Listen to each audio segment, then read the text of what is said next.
ESPN Northwest Florida.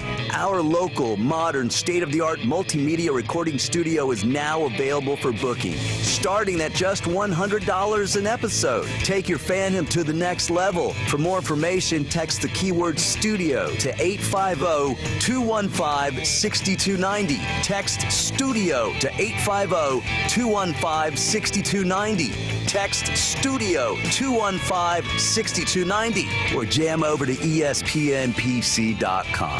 Bruh.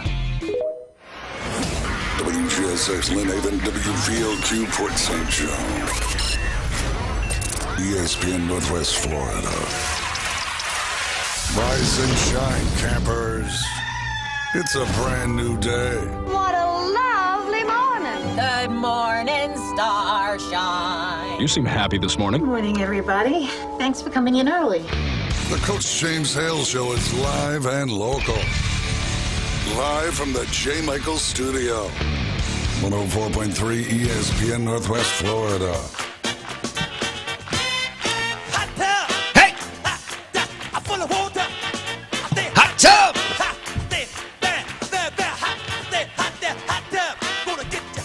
No energy this morning, guys? No. Jim's doing a cannonball. Yeah! Yeah! Yeah! Well. It is a Tuesday morning here in beautiful Bay County. A little chilly this morning. A little surprised by that. Last remnants of whatever winter is for us, I guess, but should be a long warmed one up. this year. Yeah, I'm telling you, but it should warm up nicely today. Brian Haddad sitting in again for Coach James Hale on the Coach James Hale Show. Coach Hale will be back next week.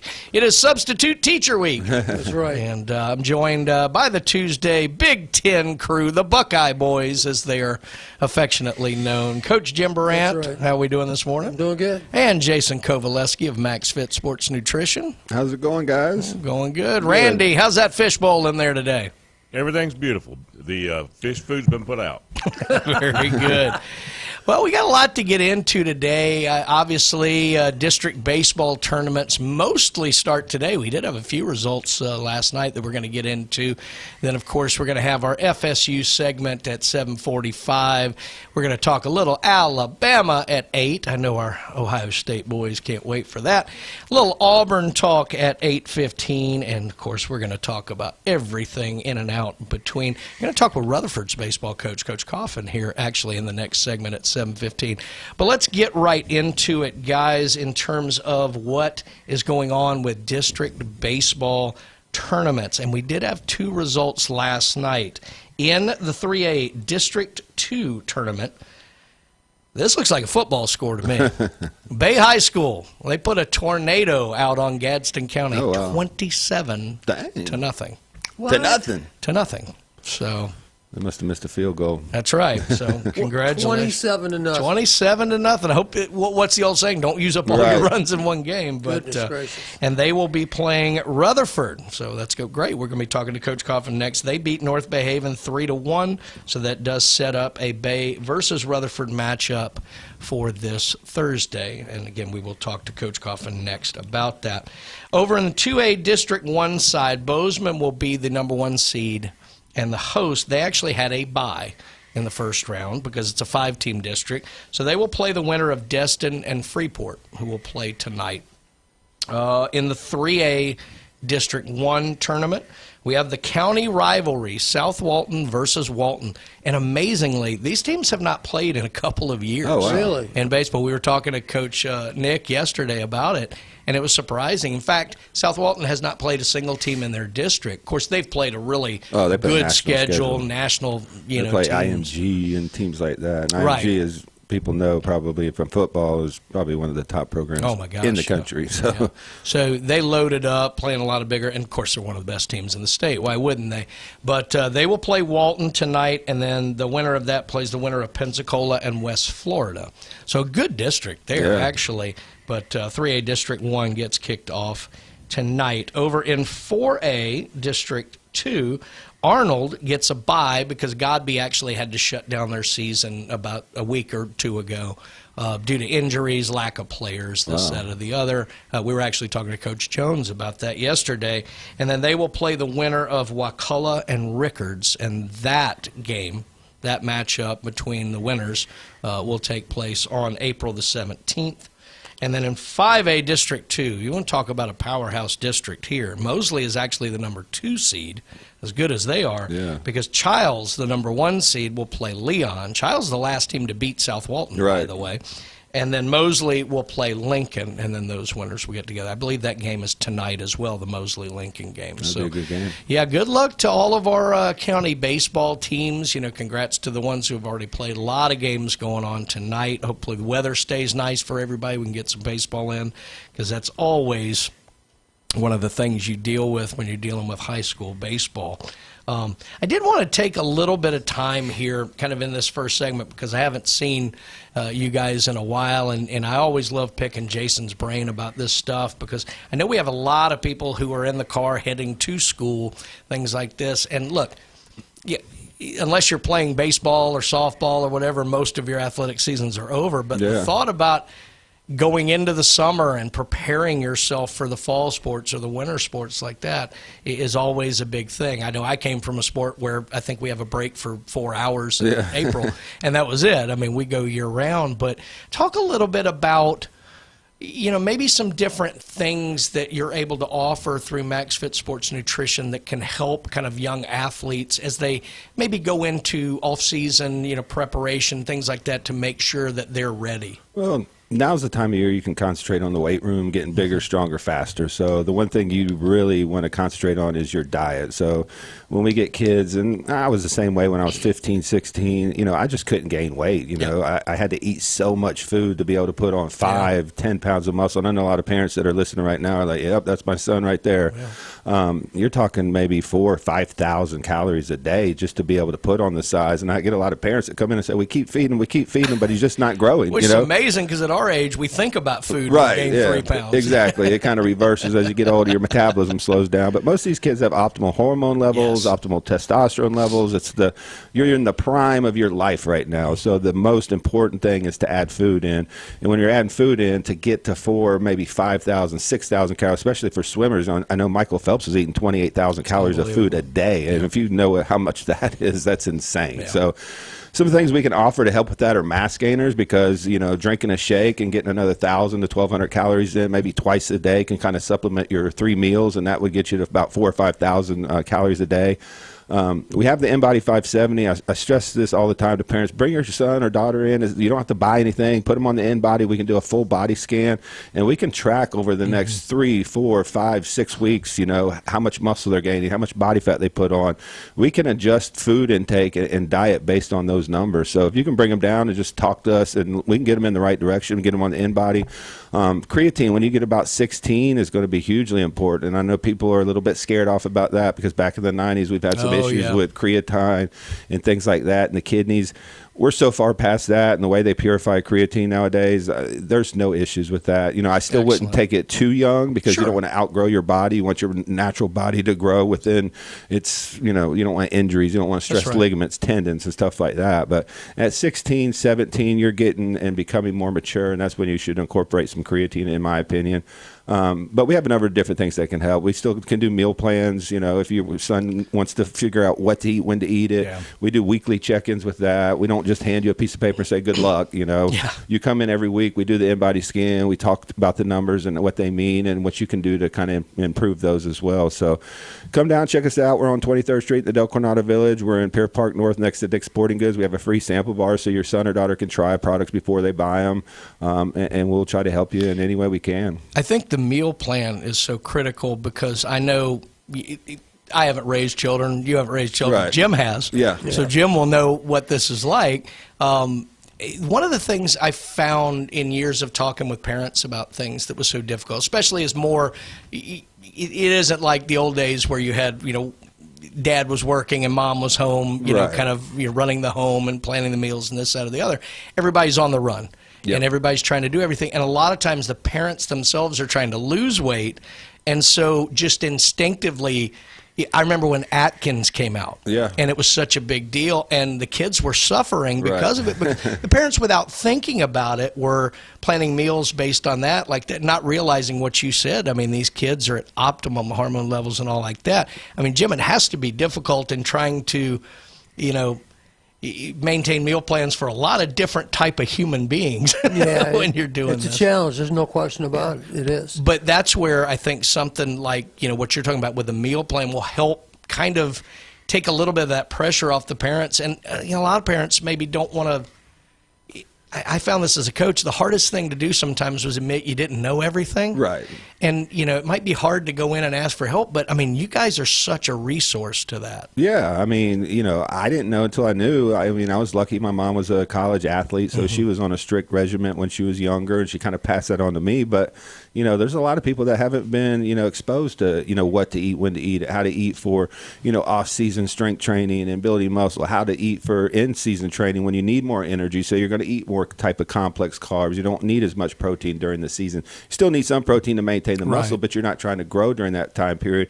You're really trying to fuel and get more energy for a game, for a swim meet or something like that. So you're going to eat totally differently during a season because you don't want stomach distress while you're playing a sport. You want more energy than you would in the off season where you're just trying to pack on as much size as possible. So you're going to eat a lot more calories in the off season.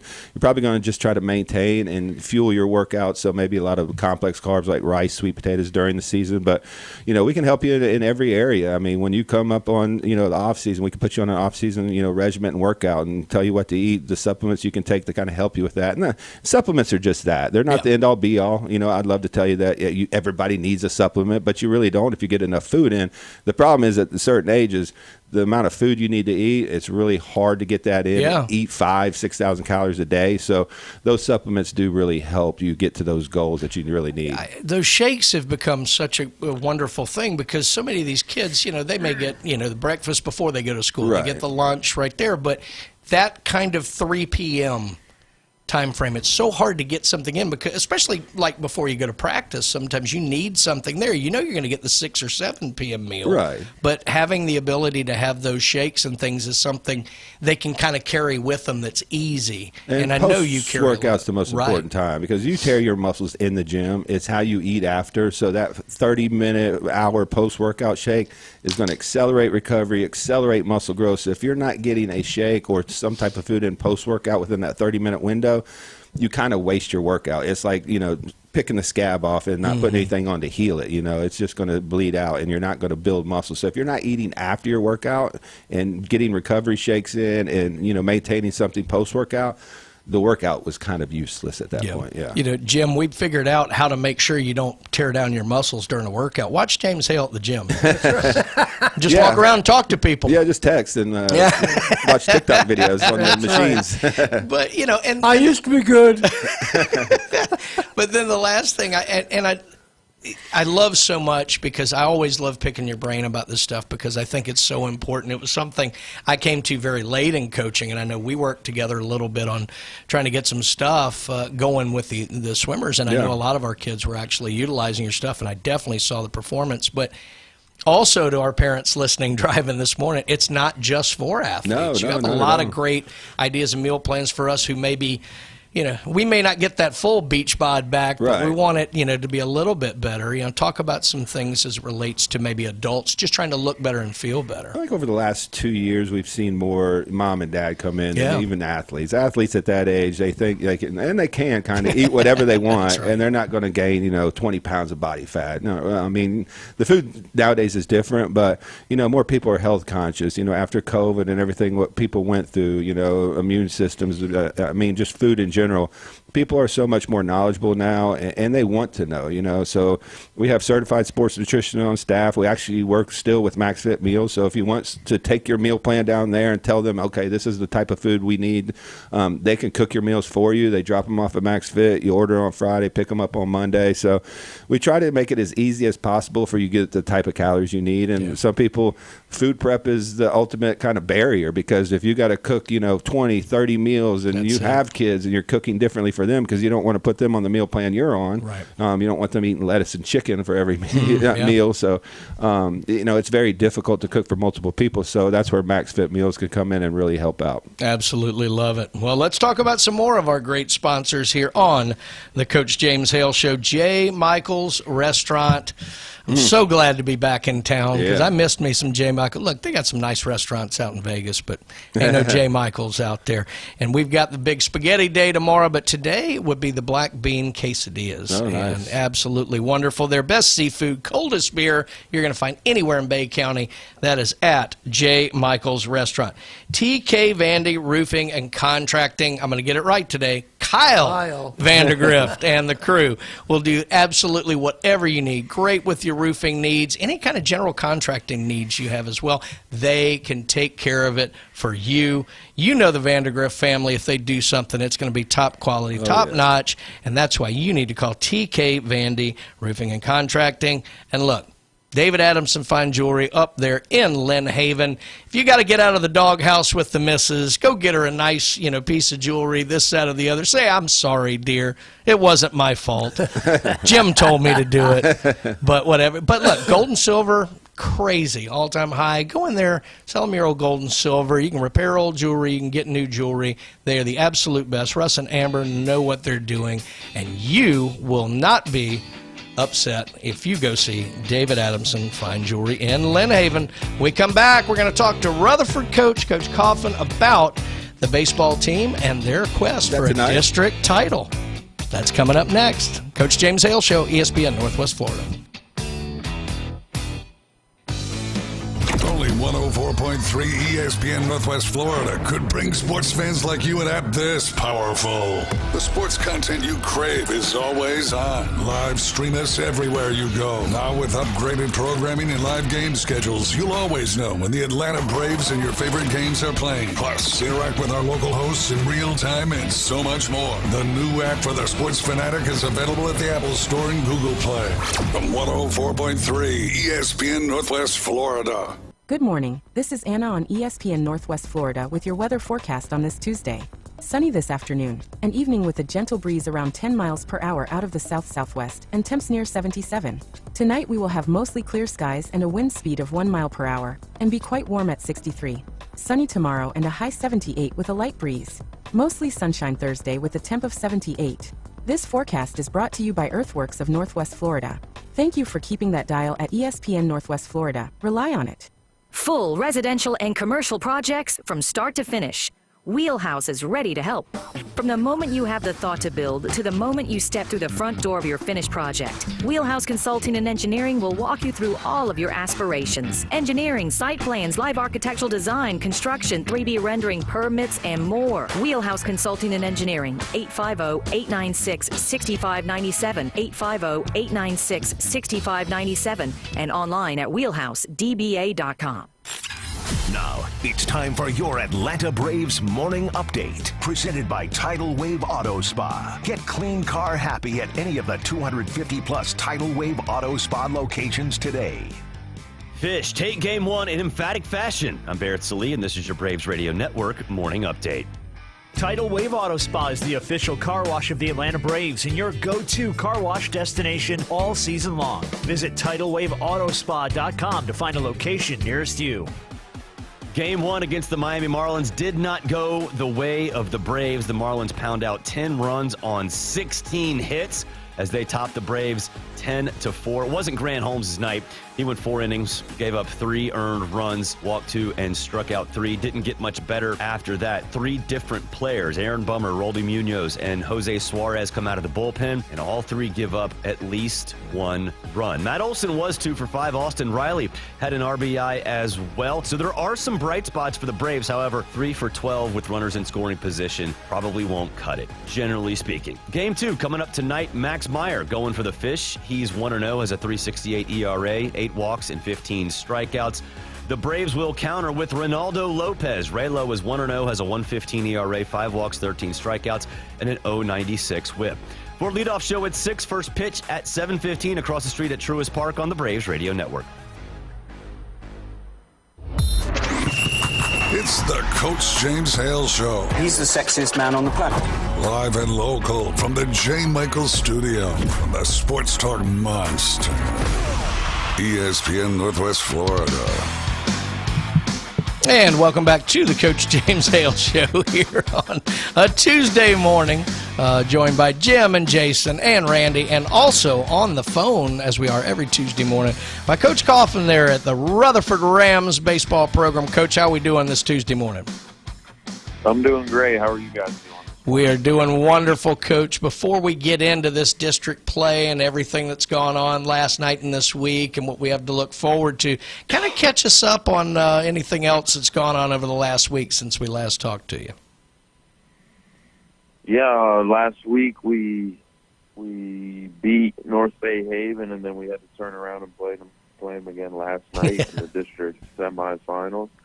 And we were fortunate enough to win both of those games.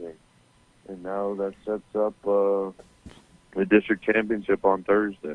And some other news that we've had is our boys had the highest GPA in the district amongst baseball, or in the county amongst baseball teams. So that was good news to hear with a 3.91. So Goodness dang. That. You could have added a couple of years of mine together. I'm not sure I would have gotten that high. Yeah, you're telling me. Well, let's talk about that. So you had North Bay Haven last week, and, there's these old adages about playing a team again or multiple times and all like that, but do you feel like that kind of helped going into last night's game, that you had just seen them last week and kind of knew what you were looking at, or would you have preferred maybe playing somebody else? I don't know if it hurt or helped, really. It might have actually been a little bit on the hurt side because, we beat them pretty good last Thursday night. I think the score was 7-2, and then I think, not that the guys overlooked them, but in a way we found ourselves in a dogfight. It was 1-1 going into the sixth, so we played pretty well. They played a really good game, and it came down to the wire, and I'm proud of our guys for hanging tough and finding a way to get that W. Absolutely. Talk about some of the guys who maybe stood out for you last night in your victory setting up this district championship game. Man, we gave the ball to a senior, Tyler Harry, and he did not disappoint. He gave up one unearned run. He threw the complete game, had 11 strikeouts, and really gave us everything we could have asked for and much more. Gave us a chance to win. And then we had a few guys step up offensively, too. We had Jack Strickland led off the sixth inning with a hit to get us going. We scored 2 in the sixth. Kalen Wynn had a couple hits. And played good defensively all around. So a good night out there. And anytime you can give the ball to a senior and tell them not to let it end, and they put up a performance like that on the mound, it was really cool to see. You guys have beat Bay High 4-3 early in the year. You just had a 3-1 win. Your pitching's really good. Is there anybody that's going to be on pitch restriction? I know that the games are about 3 days apart. Does that leave anybody that you can't throw or would be on an innings restriction for that game? Yeah, so Tyler, last night, he threw too many to be able to bounce back on Thursday, but doing that, only using one pitcher last night and not burning anybody else, it sets up our pitching pretty good for Thursday night as well. Yeah. Yeah, talking about that matchup with Bay, obviously they put 27 piece on Gadsden County here to start off, but what can you kind of expect? Obviously you've seen them twice this year and beat them once. What do you expect in the game this Thursday? And it seems every time we play them, it comes down to the wire. You can expect a very competitive game. I know they were able to save, I think, pretty much all their pitchers. So, we've seen most of their guys. I know we have a pretty good idea of what they're throwing at us. But it's just going to come down to us executing and throwing strikes. We're going to give the ball to our lefty, Devin Langley, another senior. So, yeah, just expect a very close game down to the end and be able to handle it emotionally and be able to execute offensively, defensively, and on the mound. This is the way championship games should be. Yeah. Bay and Rutherford. I mean, that's just, it screams championship. The oldest county rivalry we've had. Talk about your team's kind of progression through the year. I know we've been talking to you pretty much all season, and kind of what you saw at the beginning of the season to now. Like, what's been maybe the most impressive area where the team has kind of grown, whether expected or unexpected? What have you seen through the year in your team's growth and development? I think I think we've improved a lot defensively. We were making a lot of errors there at the beginning of the year, but most importantly, I think it's just our grit and our resolve. There were some times, some very low points throughout the year where they could have hung it up, not having many guys, kind of rolling the same guys out there every day.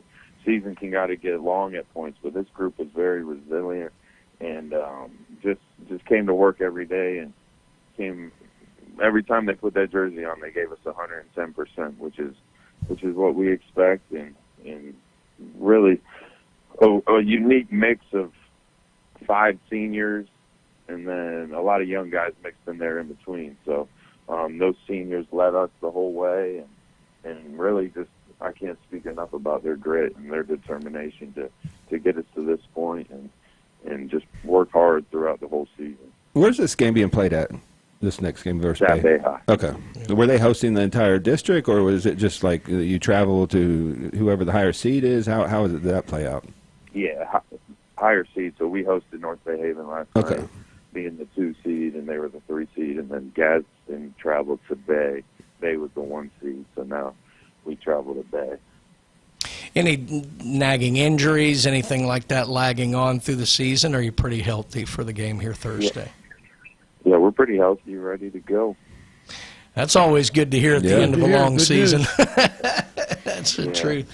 And we do not have the depth to handle a bunch of injuries. So that's a blessing that we're healthy and ready to go for this playoff run. Yeah, absolutely. Well, Coach, before we let you get out of here, give us kind of the names of those 5 seniors you were talking about. I know they'll love to hear their name called out this morning.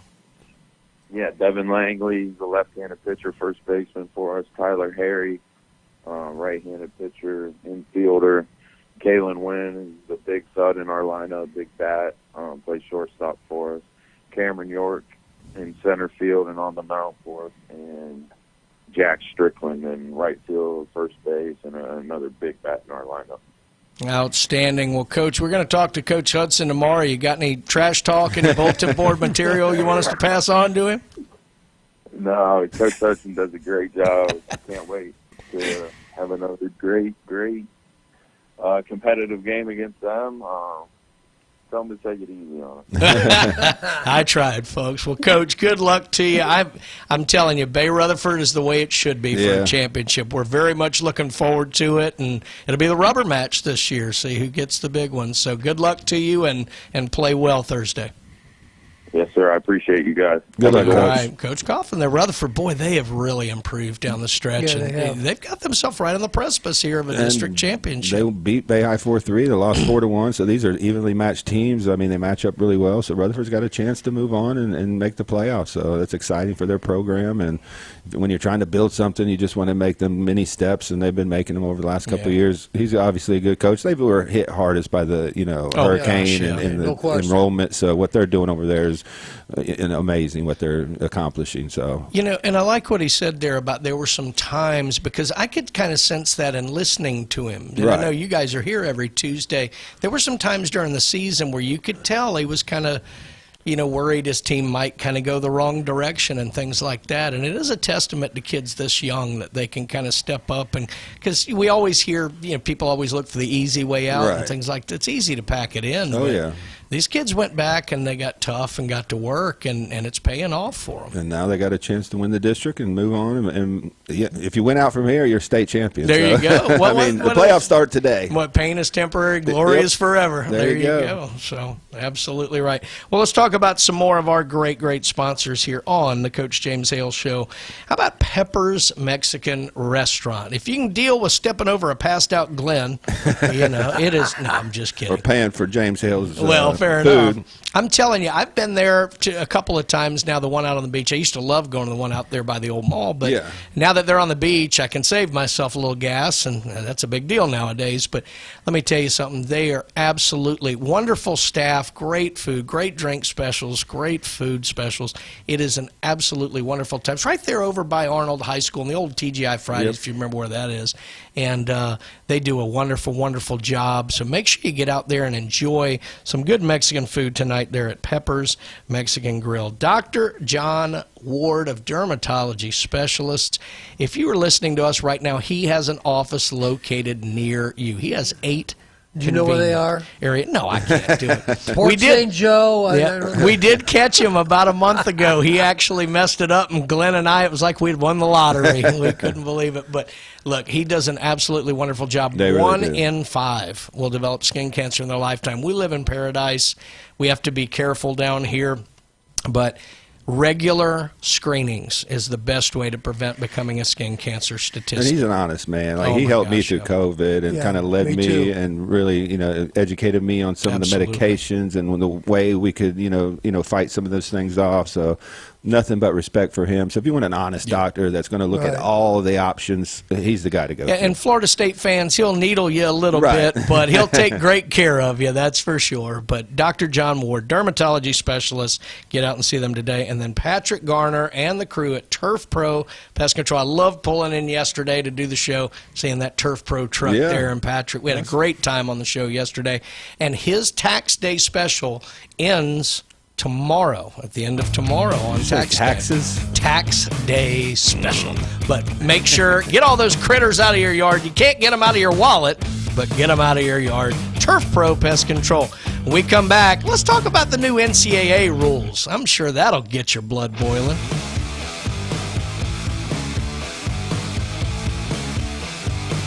It's here. The 104.3 ESPN Northwest Florida app version 2.0. Now featuring ultra high fidelity. You'll feel like you're in the game. Plus more opportunities to win weekly prizes from local businesses when you click it to win it. Download the 104.3 ESPN Northwest Florida app today at Google Play or the Apple Store. The legendary Pepper's Mexican Grill and Cantina, home for the most popular drink specials in town and now on the beach. Enjoy 2-for-1 house margaritas and draft beer all day, every day. 10% off on Military Mondays, and Tuesdays, kids eat free with an adult. Pepper's Mexican Grill and Cantina, now with 2 locations. Back Beach next to Home Depot and Highway 77. My perfect day has sand, salt water, and friends. But my moderate to severe plaque psoriasis can take me out of the moment. Now I'm all in with clearer skin thanks to Skyrizi. Risankizumab Riza, a prescription-only 150 milligram injection for adults who are candidates for systemic or phototherapy. With Skyrizi, most people saw 90% clearer skin, and many were even 100% plaque-free at 4 months. Skyrizi is just 4 doses a year after 2 starter doses. Don't use if allergic to Skyrizi. Serious allergic reactions, increased infections, or lower ability to fight them may occur. Before treatment, get checked for infections and tuberculosis. Tell your doctor about any flu-like symptoms or vaccines. Thanks to Skyrizi, there's nothing on my skin, and that means everything. Ask your doctor about Skyrizi, the #1 dermatologist-prescribed biologic in psoriasis. Visit Skyrizi.com or call 1-866-SKYRIZI to learn more. And here we go. The #1 SEC call-in show is now twice as big. The Paul Feinbaum Show. Weekday evening 6 to 10. Now back to the Coach James Hale Show on 104.3 ESPN Northwest Florida. And welcome back to the Coach James Hale Show. Beautiful, lovely, slightly chilly Tuesday morning. Feel good. Yeah, it's nice. Nice in here. Yeah. because we have Steverson Air Conditioning. We'll get into them later. Hopefully everything's good out on the roadways here this morning. We'd love to hear from you as well on the show. You can give us a call at 215-6290, 215-6290. If I haven't said anything stupid yet, just give me a few minutes, and I'm sure I'll just give you getting warmed up. It's early. And speaking of that, let's get into some NCAA rules changes. So, look, we've talked for I don't know how many years that we've been doing these shows about the NCAA's kind of being asleep at the wheel for decades when it comes to a lot of these things. And the one thing I will give them partial credit for is in the last year and a half, they've actually tried on a few things. Now, I think they're so far behind the 8 ball at this point, I don't know what they can do, so maybe it's just window dressing at this point, but they have tried on a few things. But I wanted to get you guys' take on this. We talked a little about it yesterday. So the new rules that they've kind of put into place, essentially kind of when you turn 19 or you're graduating class, you have 5 years basically from that point of enrollment to complete your schooling. Now, they do have still a few exceptions as it relates to a coach leaving and this, that, or the other. But essentially what they're doing away with is the endless need for waivers of this and exceptions for this and guys at Miami playing 9 years and whatever like that. So let's just start in general with your thoughts about just maybe the concept of a 5-year kind of plan for athletes in college. Well, that's been the plan for a long time. You got 5. Once you graduate, from high school, you got 5 years. I don't know what was ever wrong with that. Yeah. I mean, that's like I say this all the time. I'm going to say it again now. The kid at Miami, he plays linebacker. I can't think of his name. He played for 5 years at Rutgers. Mm-hmm. Buddy, that's your career. Yeah. I'm sorry you got hurt. You didn't play all the maximum amount of games you could have because of injury. I get it. But he's going on his 8th year now. At Miami. Yeah. He got He's like 26 years old. That's like, and you made a really good point. I'm waiting for somebody I got recruited with to be and you playing. Made a really good point a couple of weeks ago about the age discrepancy between somebody who's that age as opposed to a kid coming right out of high school who's 18. You don't want kids going in football, going from high school to college or to pro football because of that very reason. They have a 3-year rule because of that. Yeah. So why is it any different? It's not. It's exactly the same. Yeah. It's just who you're playing for. Instead of having Chicago Bears, it has Miami Hurricanes on New Jersey. We talked about this yesterday. Don't you think it starts from, that old line of the road to ruin's paved with good intentions? Oh, no I think it's one of those things where we're afraid to tell someone it's unfortunate that you got injured, but we have to have rules in place. The more exceptions you have, the less of a rule you have. And that's what they've done. You can say by trying to be empathetic to issues, but now you've created a situation where because you've bent over so many times, you've made it to where you're never going to win in court again, and now everybody gets to play forever and ever and ever. I'd love to say NCAA has good intentions, but I really don't think they do. I think the problem is they're trying to save face. I mean, they've done nothing in the last 25 years to improve the sport or actually regulate it. So now they're losing control, and I feel like they do these things to say, okay, we're still in control, but they're really not. Mm-hmm. So every time they go to court, they get sued. It's common sense, and I think we're going to end up circling back to the things we already did in the first place. 1-year transfers. After that, you sit out a year. I didn't see what was wrong with that. That was proposed. 5 years to play 5. I'm okay with that if you play 5 years. If you blow your knee out 3 times, that's just bad luck. Yes. You either move on to the next level or maybe go to arena football, whatever. You have to get out because there's other kids, and what we're doing right now is hurting the high school kids because there is so much focus on the transfer portal. I think there's like 6,000 kids in the transfer portal. Yeah, some ridiculous. They're going to be looked at first because they've been developed, they've been in strength and conditioning, and a 22-year-old grown man is a little different than a 17, 18-year-old kid that hasn't been in the weight room quite yet and been in that system yet.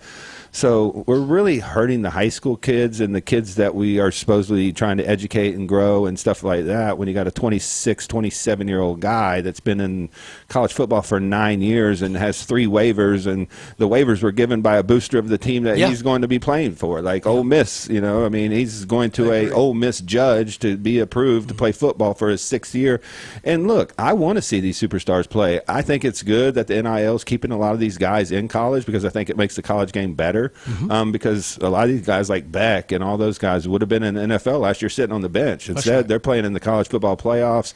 They're making the game better. The overall talent level's better. So I don't mind that. But I really do have a problem with the way NIL has been constructed and the way it's being used. This is pay for play, flat out. And you're eliminating a lot of teams like a Florida State that maybe doesn't have a mega booster, but has a strong history of developing great teams under Bobby Bowden. But because they don't have a billionaire booster that's willing to throw money down the toilet, they're relegated to being just an average football program right now. And I don't see how they make it back from that. They just don't have the money to compete in that era. So it's very difficult for me to see these pay-for-play schemes because if you're 17, never played it down, you're not making money off your name, image, and likeness. You're making money because the potential you could bring to a college football program.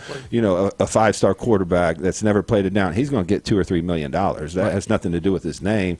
I think they have to address that. I don't even know how you put that toothpaste back in the tube, but something has to be done there. I think revenue sharing is going to help a little bit, but at the end of the day, for 40 years, people have found ways around the rules to pay kids under the table. Revenue sharing will help the second-string offensive lineman who truly can't afford food or to buy a pair of shoes or something. And I thought that was an important piece of things because, you know, we all knew. I mean, Jim, you were a college football player. I mean, you probably knew what that was like, just getting laundry money or whatever like that. Wasn't much. But I mean, I know when I went to Mississippi State, I mean, there were guys on our football team. We were an SEC school. There were guys on our football team who legitimately couldn't afford things. Now, the big stars, they were obviously getting paid under the table, and there was a famous Nissan Maxima that was driven by every great athlete we ever had at Mississippi State. But, you know, I think the other disservice we do, Jim, is Jason brought it up. There's, you know, thousands and thousands of people in the transfer portal. The media is really good at talking about the guys who go on and transfer somewhere and improve their lifestyle. You know what they never tell the story of? The thousands who never get to play anywhere else again. Exactly. And it creates this false narrative that if you go into the portal, you're going to improve your situation. And that's just not the case. It's not the case. It's definitely not. This whole thing, a couple months ago, my college football coach passed away. I went up north for his funeral. And one of my assistant coaches when I played in college was Jim Tressel. He was just a young guy. He's only a couple years older than me.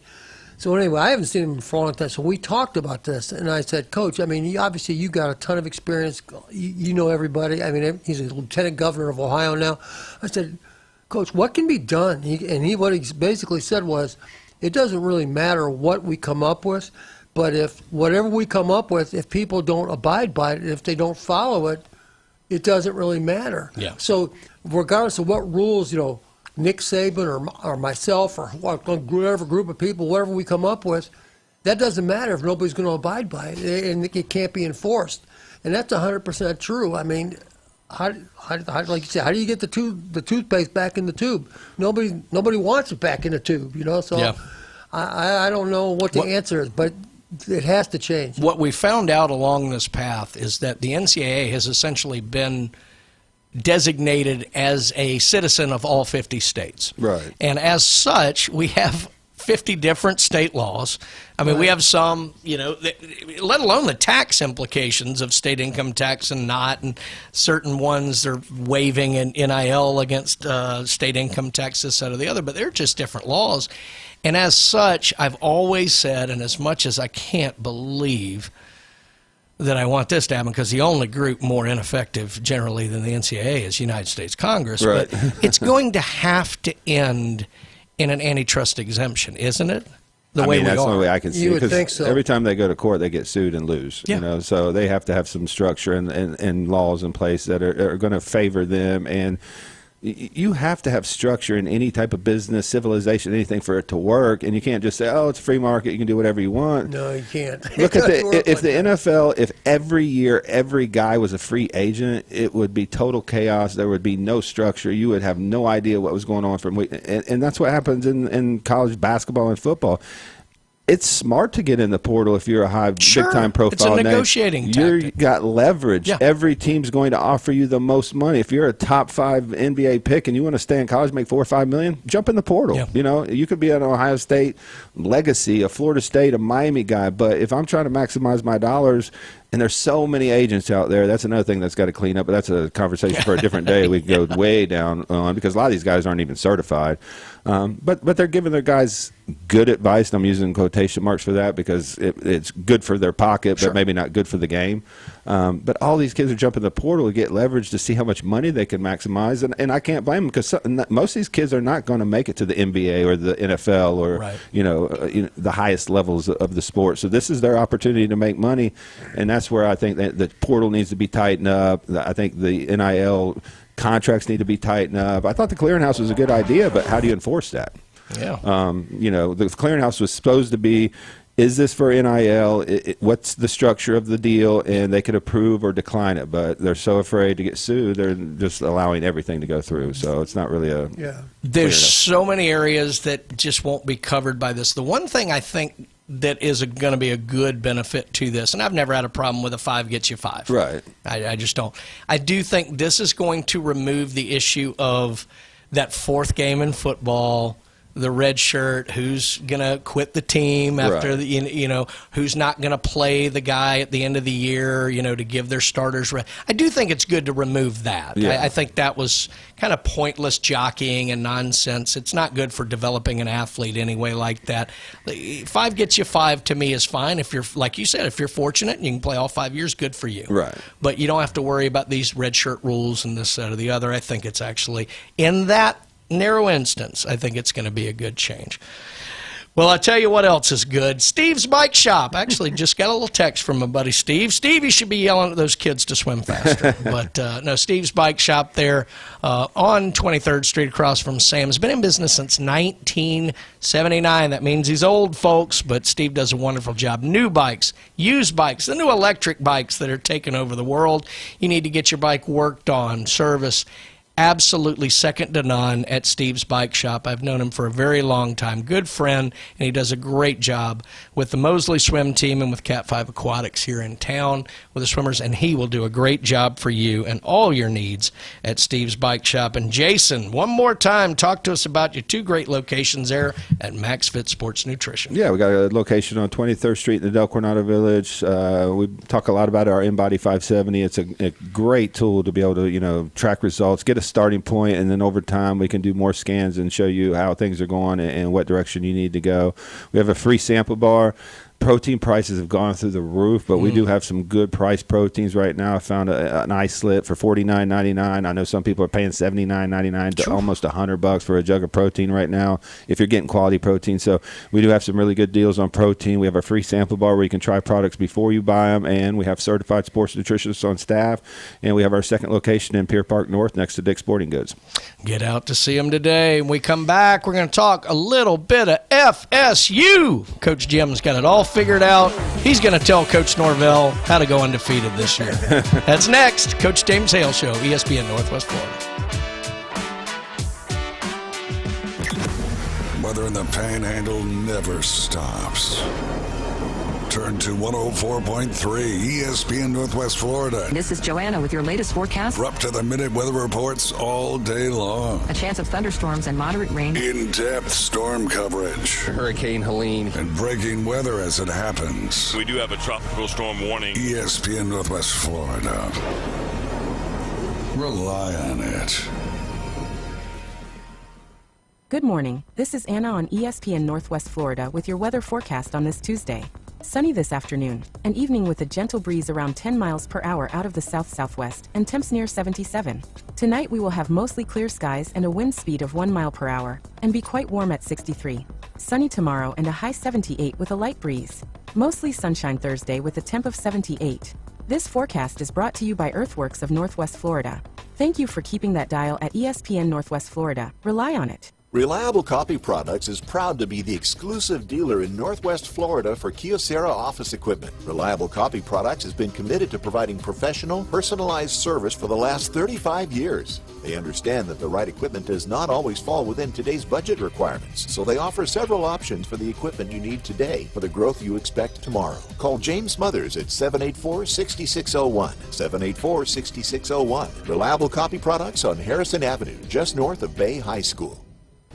Hewitt Tire and Auto has been in business in Panama City forever. Locals taking care of locals. From the smallest to the largest vehicles, they do it all. But don't take my word for it. Listen to the experts. Hewitt Tire and Auto, your certified AAA service center and hometown towing. Visit them online at HewittTire.com. On Airport Road in Panama City. 850-769-7323. Hewitt Tire and Auto Center and hometown towing. He doesn't always go the extra mile. But when he does, it's because he missed the exit. It's the Coach James Hale Show. Live and local inside the J. Michaels Studio. 104.3 ESPN Northwest Florida. Florida State, Florida State, Florida State. Woo! I love messing with Randy. That didn't sound like the fight song. There we go. All right, let's try that again. Florida State, Florida State, Florida State. Woo! FSU update brought to you. No spring game. Woo! Got him 2 days in a row by Newbies and all 4 of the great Newbies properties there. We know they were packed out at the mothership with all those Georgia folks in town. Yeah. We're glad you had a good time. Right. We're glad we have our streets back. Exactly. But, and then, of course, Newbies 2 on the Curve. Great place to go watch sporting events. The Brew and Booze, my favorite, because it's easier for Jason and I to stumble home from. And then, of course, the new one. And saying it, stumble. Yeah. Typically. But we love Newbies. We love John and Charlotte, and they love FSU. So let's get to it, Jim. What do we got going on over in Tallytown? All right, we're going to talk about the upcoming season, football season. We got 12 games here. I want your take on whether they're going to win or lose. I got my picks. I'm not going to share mine yet. All right, here we go. But I'm going to give you the schedule. All right, they open up with New Mexico State. Jason, what say you? I got a W there, but they better not be looking ahead at Alabama. Brian, what do you think? I'll give them a W there, and it better be a W. Okay. Next is SMU. Ugh. I'm going to go SMU. I mean, they've been one of the better teams in the ACC the last 2 years. They made the playoffs 2 years ago. I think they're, pretty dynamic on offense. We just don't know what to expect from Florida State week to week. They beat Alabama, then turn around and lose to, a lesser opponent. So I'm going to stick with SMU just as a safe Brian, what you got? I'm struggling. Where's that game? In Tallahassee. I'll be a homer. I'll take FSU here, but I'm not feeling good about that one. Here's the big one. I know you'll have opinions about this one. At Alabama. I think that being on the road, it really favors Alabama. I think Alabama's going to be much better this year. I think the quarterback spot's going to be better. The offensive line has to be better. I mean, and if not, then DeBoer's not going to be there very long anyway. So give me Alabama. Alabama actually has the ability to have a fairly elite defense this year. Certainly on the back end. That secondary is going to be unreal. Look. If Florida State had not beaten Alabama a year ago, I might be a little more worried about this. I think this one might be an ugly beatdown. So, Bama. Okay. They come back, Central Arkansas.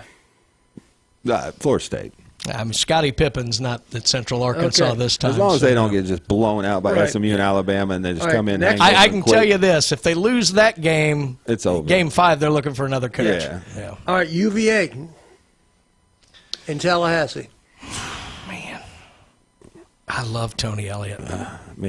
He's done a good job. He was better last year. He's got better players this year. He's bringing more back. That was the game that spun it out of control for Florida State last year, not winning that game on Friday night in Charlotte. Jason, what say you? Come on, man. There's just so many questions on offense, quarterback, offensive line for Florida State. I'm going to go with Virginia. I hate to be the bearer of bad news. I just don't see it with this team at Florida State this year, so I'm going to go with Virginia. Brian? I'm going to go Virginia as well. I really like what he's building. All right, now, Randy, you may have to put your two cents in here, too. Here we go. Louisville. Louisville.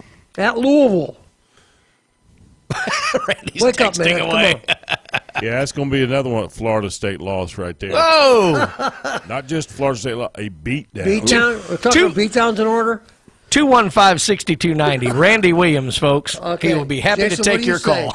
I got Louisville. They got a really good fan. quarterback. They got Ohio State's backup quarterback from last year that actually pushed Sane to win that starting job. So I think he's going to be dynamic and under He's Tom. doing quite well. Yeah. I got Louisville. This is going to be a rough patch for All Florida right. State. Here's another rough one. 2 weeks in a row. At Miami.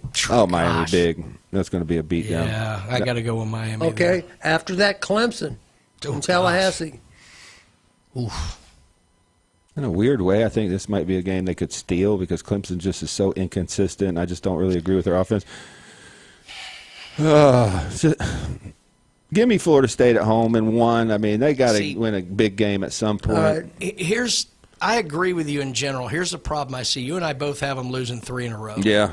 Will Norvell be there? And that might be a good thing. I don't know. And will that team quit? You know, they did that 2 years ago when they went 2-10. God almighty. It's very. They've done it so many years like that. I'm going to take Clemson. I don't feel good about it, but I'm going to take Clemson. I think it gives me hope. They played really well at the beginning of the year last year. I mean, you go into the Alabama game, 1-2 more, you thought, okay, this team actually has a chance to make the playoffs, and then the wheels just completely fell off. That's a brutal stretch. Okay. Yeah, it really is. At Boston College. That's a notorious, when they're good or bad, that's a notoriously tough game for Florida State. I mean, I think 4 years ago it was like 42-39 or something. Castellanos was the quarterback for Boston College, and he ran all over them. I'm going to pick Florida State. They got to win a couple. I mean, I'm going to do the same. Boston College wasn't very good last year, but you're right. That's a notoriously bad trip. Here's another one. At Pitt. I'm going to go with Pitt. I think Pitt's actually growing, and I think they got that going the right direction. They had a outside chance of beating Notre Dame and maybe getting in a really, really good bowl last year. So Narduzzi, very underrated coach up there, too. I'm going to take Pitt as well. That's a tough place to play, too. Okay. Especially late. Home with North Carolina State. Typically haven't played NC State very well, but usually it's on the road they struggle. There's so many weird things that could happen this year. It depends on momentum. You know, like can they win a couple of early games and get some momentum? I mean, if not, do these guys give up like they did 2 years ago? Let me get Florida State at home. I think that's a solid opportunity. I'm going to take Florida State as well. In my mind, that puts them 5-6 and leads to a very interesting end of the year show. Okay, and the season concludes with the Florida Gators in Tallahassee. I've been really impressed with Summerall and the interviews I've seen with him. I think he's going to be the right guy. Young, energetic, very smart. I mean, I just watched a video the other day. He was saying, "Look, if you like football and don't come here. Like, if you love football and want to play at Florida, come here." And he said, "I'm not going to change from day 1 to day 5. What you see is what you get. If you want to come here, grind, work hard, you can come here. But if not, just don't come here." And I thought that was a good message. I think they're going to be really good by the end of the year, and I think Florida is going to get them and get them pretty good. I think you just stole my thunder. If Florida State played them in the first 3 or 4 games of the year, I'd like their chances better. I agree. I think Florida by the end of the year is going to be a lot better. And even though I have Florida State playing for a chance to go to a bowl game here, I just have a feeling they're going to have already had a coaching change. I think they lose this one. They go 5-7. Of course, 5-7 get to a bowl now anyway. So I haven't lose. I didn't give you my results, but I had them at 6-6. Okay. And you guys both had them at 5-7. Yeah. So for the people listening out there, what say you? The best that we got with the 3 brains we have in here is 6-6, 5-7. The other 2. Does Norvell? Maybe I'm asking the wrong question. Does Norvell even get to the point to be 5-7 at the end? Because if they kind of scuffle in the middle, do they let him finish the season? Man, it all depends on when that buyoff starts decreasing. I think the Miami week is when it's over. I think like Jason, I think they're going to get blown out on that trip. It's going to be either second or third loss in a row, depending on how you have these going. I think that's it. I think that's when the talent that Miami has this year at the spot stadium, like getting Mensah is huge for him. The wide receiver core is going to be phenomenal. Right. I mean, offense, defensive line, they could legitimately get a 40, 50-point beat down in that game. And if you see that and you're Florida State, and you're looking, that's an in-state rival. We're so far away from competing for national championships. we know they don't have a lot of money, but I think this is Norvell's last year, unless he does 8-9 wins, which I can't see. I didn't make my picks based on this, but I'm just looking. I had them beating the Gators the last game of the year just because somebody's got to win. Sure. Right. I mean, so I'm not saying that would it make couldn't them happen. 6-6. If that were to happen, let's just put that scenario out there. Let's say that my scenario happens at 6-6 and they beat the Gators the last game. Does that save Norvell? It should. If that's the standard at Florida State, then they've lost everything that Bobby Bowden's built, and that should not be acceptable. I don't think they let him get to 5-6. That's the problem. Yeah, I agree with the that. issue. I agree. I think the biggest game on the schedule will be that SMU game, because Yes. if they win that, lose to Alabama, you're 2-1. You should feel pretty good. The critical going into the Virginia games game. he has to win. You can understand a loss to Miami. You Right. can understand a loss to Alabama. You can probably understand a loss to Clemson. He has to beat Virginia. He has to beat SMU. To keep his job. NC I think State, so. too. NC State, too. Yeah, those are the ones that you can't miss any of those. And you win those games, you're looking at 7-5, 8-4, That's right. and I think That the would be good administration enough. would look at you and be like, 8 and okay. 4 would be good enough. I think the biggest thing that's hurting him was when Gus Malzahn surprisingly just left. And, what's going on there? You brought in a quarterback that you handpicked in Ashton Daniels from Auburn that fits your system, but now you left. And who's calling the plays now, which is Norvell? To me, that's a very mess. telling when he left. I thought so. And I still do think that's a legitimate family thing. I think it so, honestly too. just tied together. But I think it all played into the decision. But by the reverse of that, if things were going really well and they had a chance to win 10, 12 games, Right. would Gus still be there? I think maybe. Regardless of what his family situation I'm not is. so sure. Maybe. Yeah. It could be. We'll see. Well, there you go. So, regardless of what they finish, we don't have many better than 500 between, No. I think that's very realistic. I do. I think that's a couple of years of getting kicked in the stomach, unfortunately. Yeah, and years of lack of high school recruiting, and just you can't buy a team every year in the portal, unfortunately, because it's just everybody's competing for Right. those portal players, and it gets so expensive. It's just not feasible. Well, if you want to yell at us and interrupt the Alabama update, that's coming up next. Just real quick, and his buyout is what, $54 million or something like that? I think it drops in the 30s after this Something year, like or something like that. Something like so I think this is the year that they bite the bullet and kind of move on. Well, let's just say I hope all three of us are wrong. Yeah. Just not I sure. root for Florida State. That's It's right. one of my favorite teams because I love Bobby Bowden. I thought he was authentic. I mean, he was one of the guys that remember everybody's name, and that wasn't fake. That was just No, Bobby that was Bowden. definitely not fake. On that uplifting, positive note that we've just given you, I want to thank Newbies again for sponsoring the FSU update, John and Charlotte. Get out there to one of the great Newbies here. We got a couple of weeks here where locals can dominate again before the summer rush, so get out to Newbies. Heck, see if you can visit all four in one night. Good luck. Let's see if you can get to all four of them. You will Take an have- Uber, though. Yes, exactly. See Glenn Manley. An absolutely wonderful time. We come back. Randy's favorite segment, the Alabama Update. Oh, the look I just got. You're listening to the Coach James Hale Show on ESPN Northwest Florida. The wait is over. That is gone! Catch Ronald Acuna Jr., Matt Olson, Austin Riley, and all the boys as the Atlanta Braves look to reclaim the East. A walk-off home run, and the Braves win it. Follow the journey to October right here. Your official home for the Atlanta Braves on the Gulf Coast. Man, oh man, is he playing some baseball. 104.3 ESPN Northwest Florida.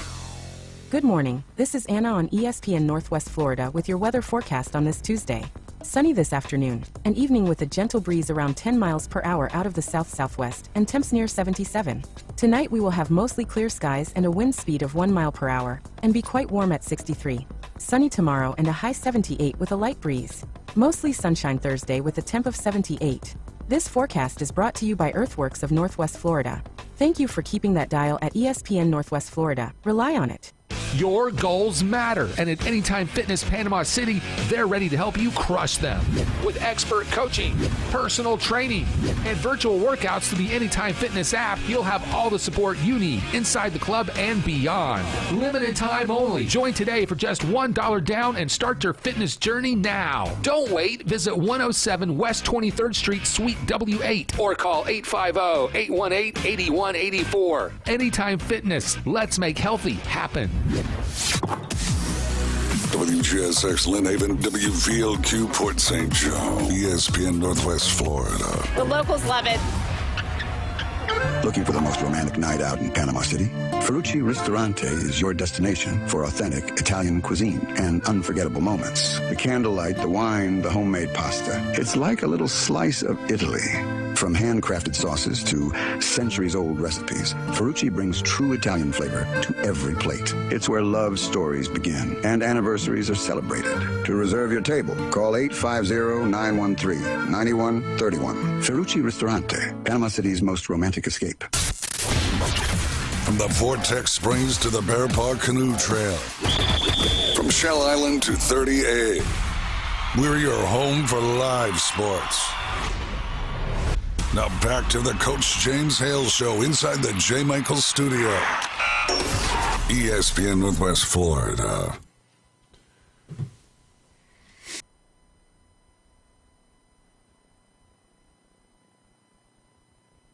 Dun, dun, dun, dun, dun, dun, dun, dun, dun, dun, dun, dun, dun, dun, dun, dun. I know the song. Roll! Come on, Jim, roll! Negatory Ghost Rider. Tide, roll. Well, sorry, Randy, folks. join in, Randy brother. accidentally missed the Alabama update there song. No, it looks like somebody deleted it. RW? Is that the initials on the side that of a bad thing? Delete code? Somebody, wink, wink. Yeah. Is that a bad thing? As thousands of Bay County listeners are cheering in their cars right now. Well, I don't care. I'm soldiering on. We know Paul didn't do it. Well, I'll tell you what. That's the truth. I'll tell you what. I am happy about this. The Alabama Update is sponsored by Steverson Air Conditioning. Look, guys, we know.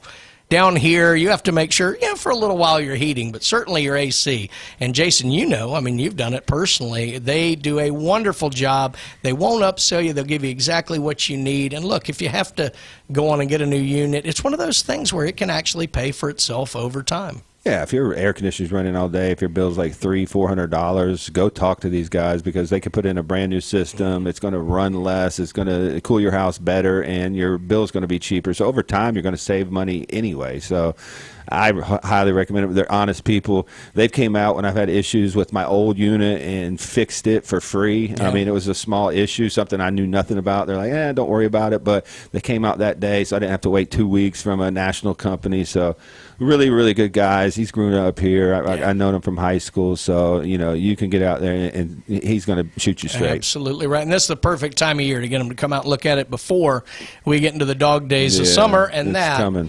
Is Steverson Air Conditioning. Well, let's get into some notes from the capstone there. Let's start with a little Alabama basketball transfer news. Of course, the biggest retention of all might be Coach Nate Oates. There's a lot of talk maybe looking at North Carolina or different jobs like that.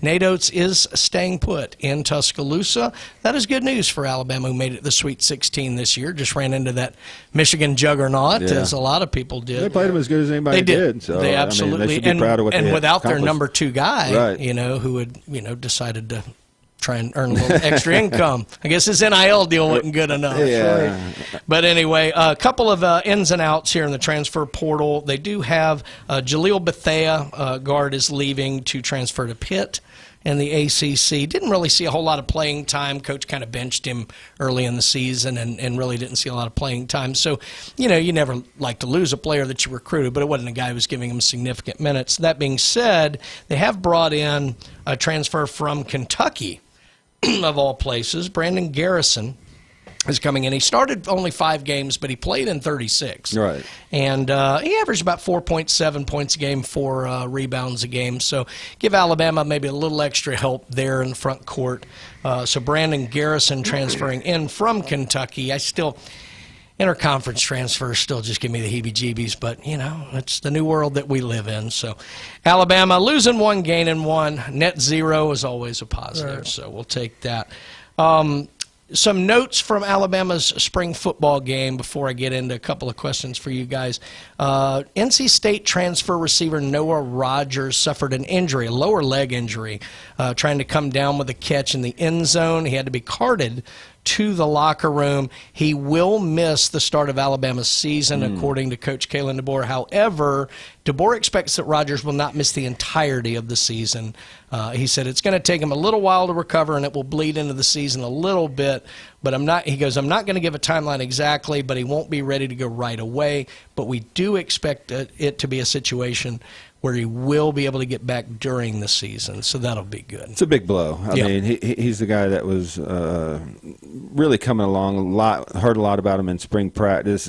Originally committed to Ohio State as a high 4-star. Was in that wide receiver room with Marvin Harrison and Garrett Wilson and those guys. He played a little bit, not a whole lot. But and they really liked him. They just couldn't afford everybody. When he got Jeremiah Smith and Jigba and all these guys, I mean, he could come in, and they really did like him. But, you know, he ended up going to NC State, had a really good year. I think Alabama, he would have been the number 1 guy out there. So they need to get him back because Ryan Williams was inconsistent last year. We're still waiting to have that consistent breakout, phenomenal year. We don't know if he's going to have it. When you got an outside guy like that, it opens things up for Ryan Williams. So I hate to see that injury, and I hope they do get him back early in the year. Where he can that could be a big loss. And it is good news that he won't miss the entirety of the season. Alabama's early season schedule not too rough. No. Sorry, Florida State fans, but it's not too rough. But then they definitely, for that midseason stretch, I mean, we saw it last year. You start to get into conference play in the SEC, it gets pretty tough pretty quick. So yeah, you definitely want him there when that gets going because you're going to need new options because you have a new quarterback. One way or the other, we've got a new quarterback here in Tuscaloosa. Now, we saw at the game, they did 6 red zone simulations, basically. Austin Mack took 1. Keelan Russell took 5. And that got a lot of people talking, but it turned out Austin Mack had been dealing with a few knocks going into the game, so they limited his play a little bit. Both of them played fairly well. They both had a pick, but like I said, against that Alabama secondary, that's not that bad a thing. Yeah, that's a good defense. Let me ask you this. Yeah. Did they actually tackle people and bring them to the ground? I don't. Just butt off. I think they did, but there was nothing like outrageous that I remember. Okay. Not like Florida State footage where I saw guys getting lit up on the corner, and they were like, "Oh, this looks good," but what are you doing? Right. You know. But no, they played pretty well. It was actually interesting the way they did it. They didn't split into colors. They did first team offense versus first team defense this year, which I actually kind of like. Russell, I think, threw for 4 TDs and a pick. Mack was 1 TD, 1 pick, but he didn't have nearly as many throws. All right, so I'm going to ask you guys here. So you have this situation. I hear the song in the background. Randy's getting it for me. But I will say this. Austin Mack obviously was with DeBoer and Grubb at Washington. He's very tall. He's got experience. He did come in some last year. Russell played a little bit last year, obviously highly heralded, much more mobile, dual threat quarterback, 5-star, the quarterback of the future, if you will. I tend to believe this isn't that difficult a decision. To me, I start Russell because I think it's easier for Mack to come in and spell Russell and make sure that you give your quarterback of the future the time to start, get going, and become that guy than it is to have Russell come in as the backup. Am I wrong in my thinking on that? Is that how you guys would do it? Well, just from a recruiting point of view, I think there's pressure. I think Ohio, to be honest with you, I think Ohio State has faced this over the years. You get these guys, you tell the whole world this is the best guy. Well, by gosh, why isn't he playing? Right. Yeah. You know, I think it's the same thing here with Russell. And he's been telling everybody, "Oh, we got this guy waiting for next year." Well, next year's right now. Why is he still sitting on the bench? I think there's a pressure to at least try and see how it works out. I think he'll do very well. But I think it's always easier to go that way than the other way. I agree.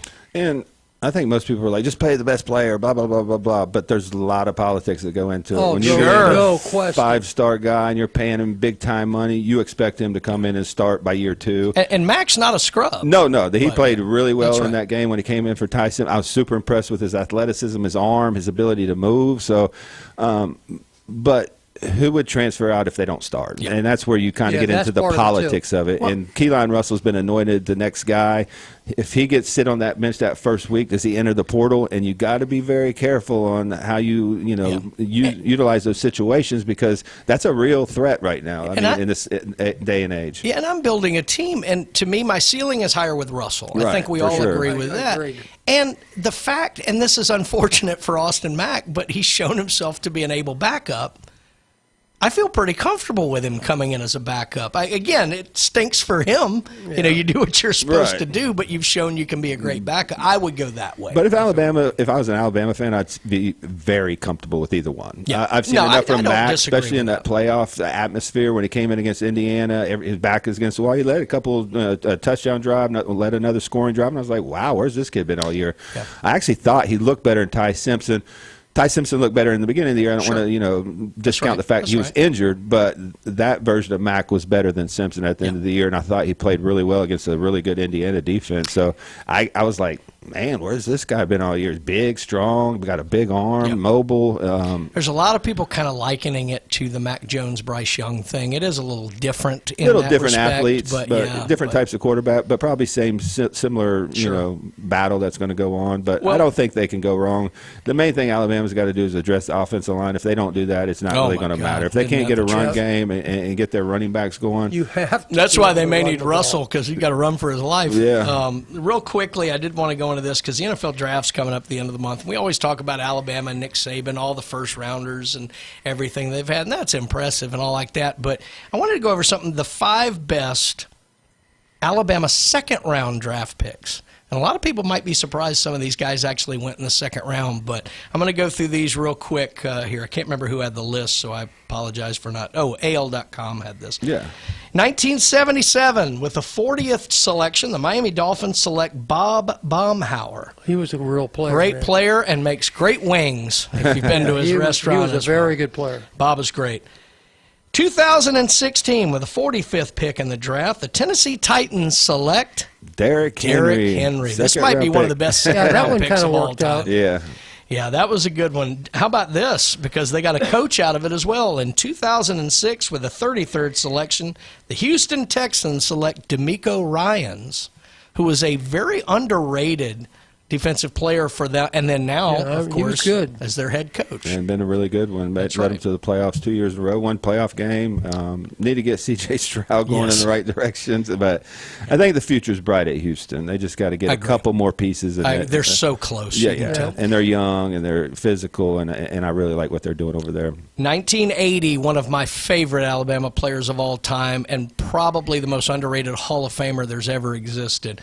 48th selection, Miami Dolphins select center Dwight Stevenson. Oh, he was the real deal. Unbelievable. Might be the best center in he was NFL. Tremendous. And then, the man, the myth, the legend. I have actually been drunk under the table by this man in my lifetime. 1968, with a 52nd selection. Kenny Stabler. The Oakland Raiders select the Snake. Kenny Stabler. Well, he was definitely a character, man. Oh, he was good. He was the man. I can't believe he was a second-round pick. Yeah, I didn't know that. Yeah. He was, and he was on some great Alabama teams. Yeah. I mean, he really was. That is. Ask anybody who grew up in Lower Alabama. He's more legendary for things off the field than on it. That's for sure. But anyway, that was kind of neat. Some of those second-round picks that went on to make it big in the NFL for the University of Alabama. Well, again, want to thank Steverson Air Conditioning for their sponsorship of the Alabama Update. And don't forget, get out to J. Michael's Restaurant today. Black beans, quesadillas today is the lunch special. And if you need jewelry, you need to sell gold or silver, you need to fix up a nice piece for the wife, you need to get out to David Adamson. Fine Jewelry in Lynn Haven. We come back, we're going to head over the plains and talk about what's going on at Auburn. You are listening. Play the song, baby. That was a special edition version for Jason Kovaleski. He's excited. His little tail's a wagging. Yeah. Excited. We're going to play him in 2 years.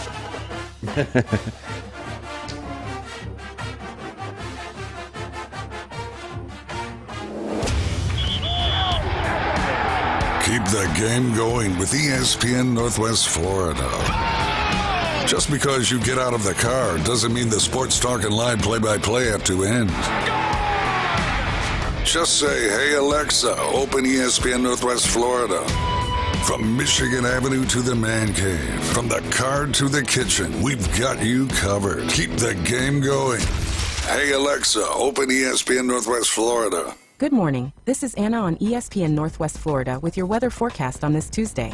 Sunny this afternoon, an evening with a gentle breeze around 10 miles per hour out of the south-southwest, and temps near 77.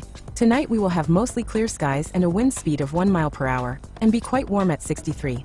Sunny tomorrow and a high 78 with a light breeze.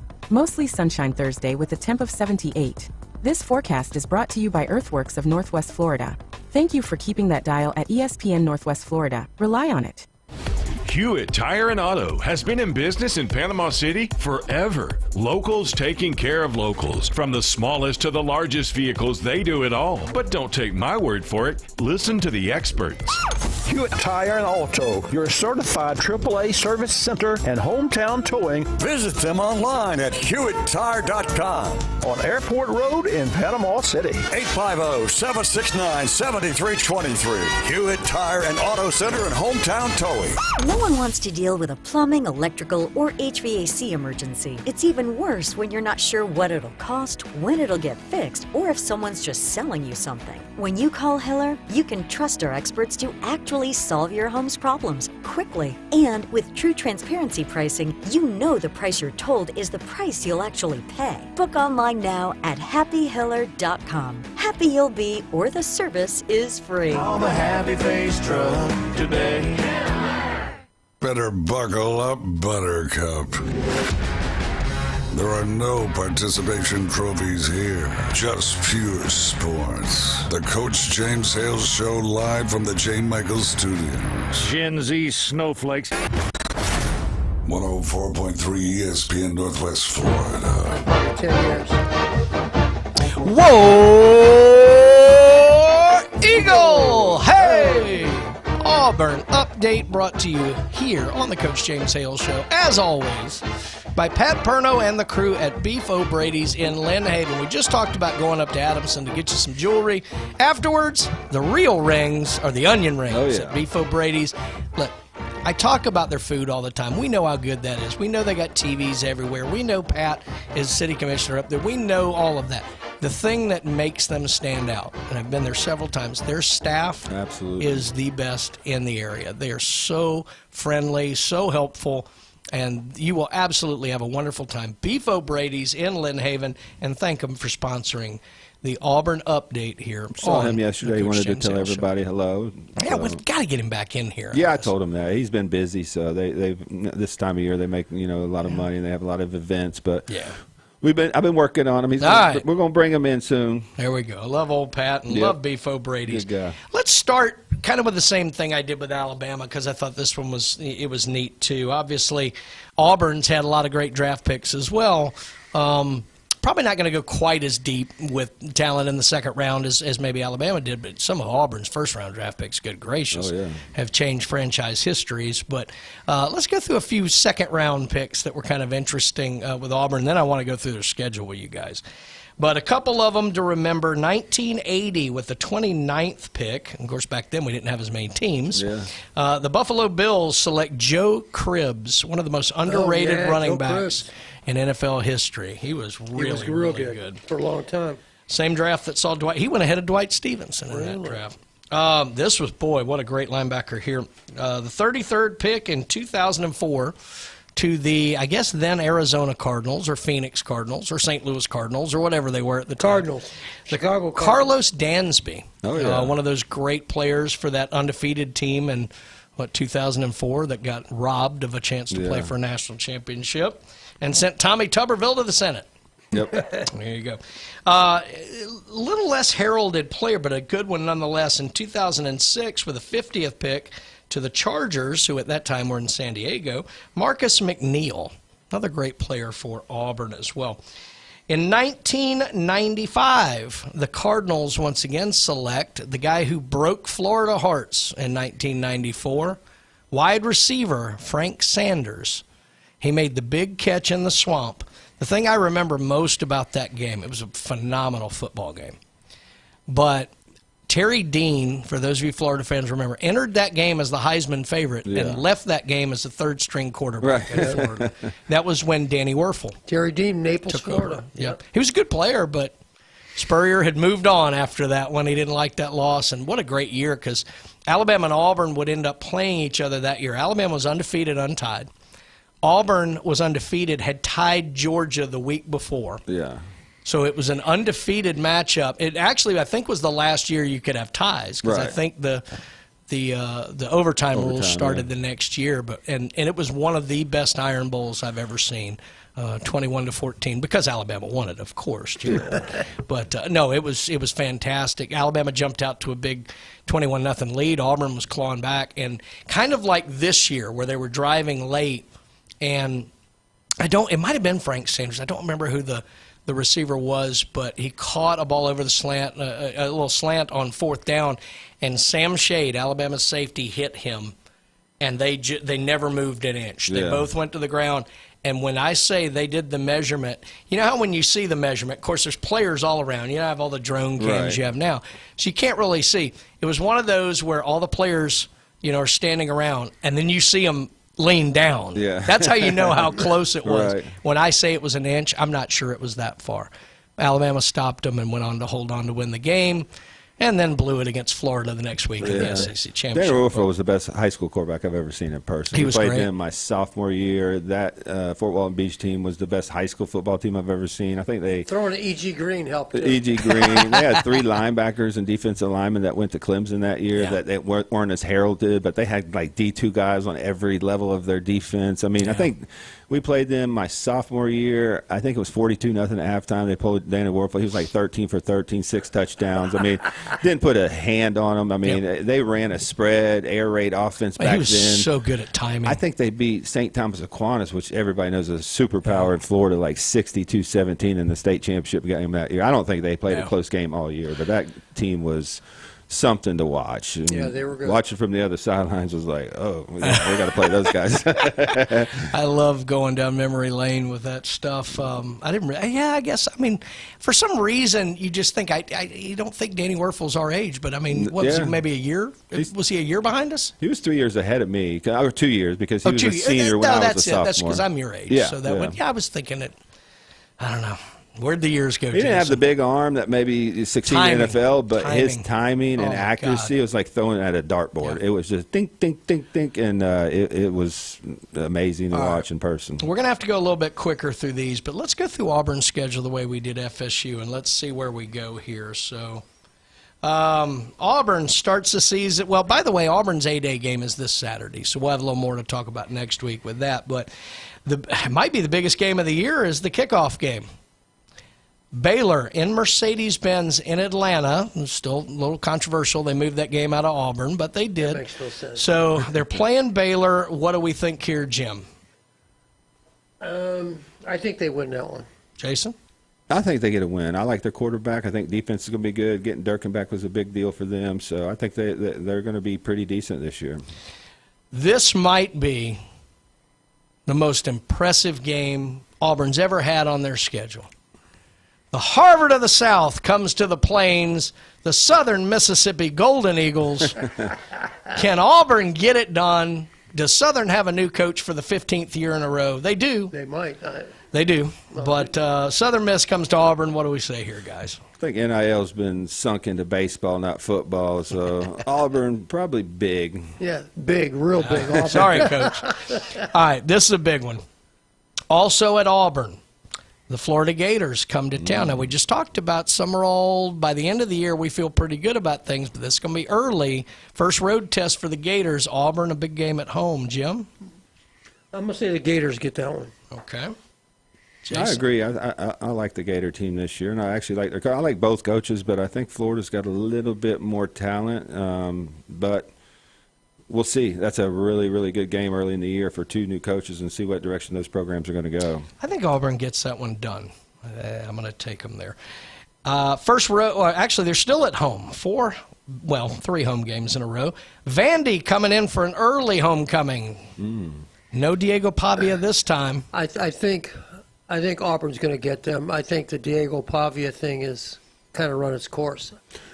I like Auburn in a lot of these games. I think if they just have a competent quarterback, I mean, their defense is going to be good. Their problem last year is they didn't have anybody get the ball to their playmakers. So I think that's going to change this year. And some of these 50-50 games, I think they can win at home. I mean, that's going to be a big deal. Auburn's a tough place to play. Golish was an A hire. It's an A+ hire with the quarterback coming For sure. with him. I agree. I think that's big. And the receivers that they got, too. Yeah. First road test of the year. This starts a little batch of games here, boys. On the road, going up to Tennessee with 100,000 fans and 150,000 teeth.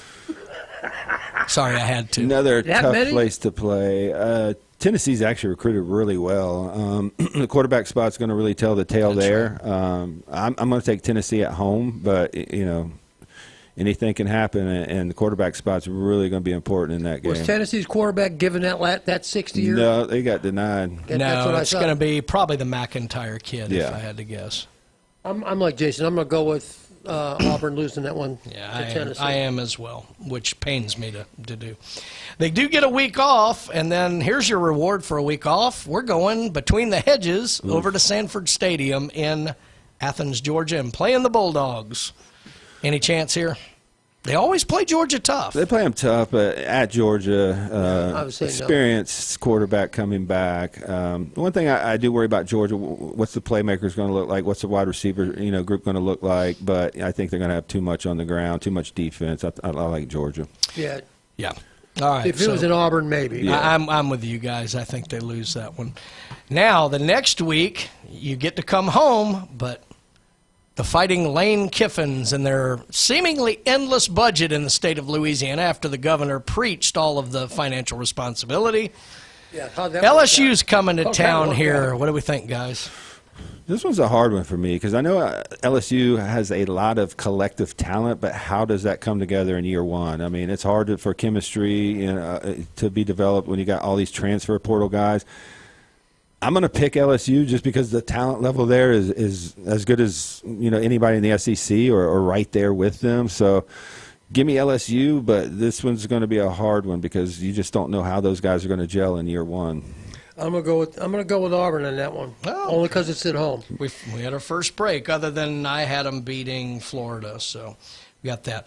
Let's kind of go to a break because I don't want to rush through. I want to spend some time on this, so we'll come back from the break and we'll finish the rest of their schedule here. Wanted to talk about some more of our great sponsors here. Of course, TK Vandy Roofing and Contracting. Kyle Vandergrift and the crew will do an absolutely wonderful job for all of your roofing, general contracting needs. If you can dream it, they can build it. TK Vandy Roofing and Contracting. Peppers Mexican Grill. We've got two of them now. The one in town over on 77 by the old mall, and then the one on the beach off Back Beach Road over by Arnold High School. Great drink specials, wonderful food, Mexican done right. That's Pepper's Mexican Grill. And then, of course, Dr. John Ward, dermatology specialist. Look, skin cancer can be deadly. We haven't even talked about it today. Poor Dick Vitale going through another bout of cancer, and one of the things we can, do to make sure that, or give ourselves the best chance of not ending up another skin cancer statistic is regular screenings. And that's why you need to call Dr. John Ward. If you're listening to us now, there is an office near you, dermatology specialist, and Dr. John Ward. We come back, we're going to finish up the back half of the Auburn schedule, and who knows where we're going after that. You have to listen to find out. Coach James Hale Show, ESPN Northwest Florida. While other radio stations are playing national contests with winners in Timbuktu, 104.3 ESPN Northwest Florida has real local winners. Hi, this is Dave Meat from Panama City Beach. Bona fide and certified local. Man, that's fantastic. Oh, my goodness. Keep listening to Win on the Gulf Coast. Hell yeah, let's do it. I just won $250 from 104.3 ESPN Northwest Florida. Ready to break free from the ordinary? Find your next escape in a new 2026 Kia Sportage from Bill Bird Kia. Discover the new Kia, now offering 0% APR for up to 48 months and a 90-day payment deferral on the purchase of a new 2026 Kia Sportage. There's never been a better time to drive and bitch your home. The Sportage delivers bold style, impressive versatility, and a refined interior built for whatever the road takes you to. From daily drives to weekend getaways, stay connected and confident every mile. The road is yours. And remember, Bill Bird Kia is the home of the 20-year, 200,000-mile powertrain warranty. Stop by and see us at 2435 East 15th Street or anytime at BillBirdKiaPanamaCity.com.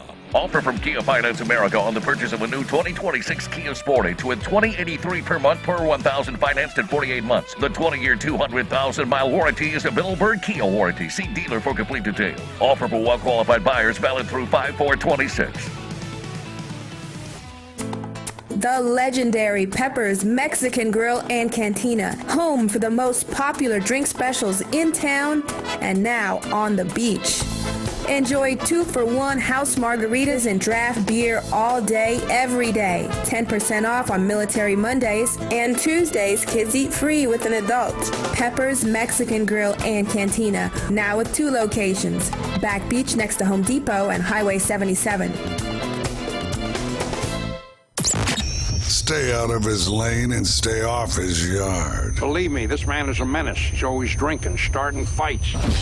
The Coach James Hale Show live from the J. Michaels Studios. Don't turn it off! 104.3 ESPN Northwest Florida. And welcome back to the Coach James Hale Show. Brian Haddad sitting in for Coach Hale, who's on a much-needed vacation from his last vacation. That's right. From the one before. He's going down to take care of Mickey Mouse, I believe, today. I think you're right. But anyway, joined by Jim and Jason, the Buckeye Boys, as they're known. Randy holding down the fort in there.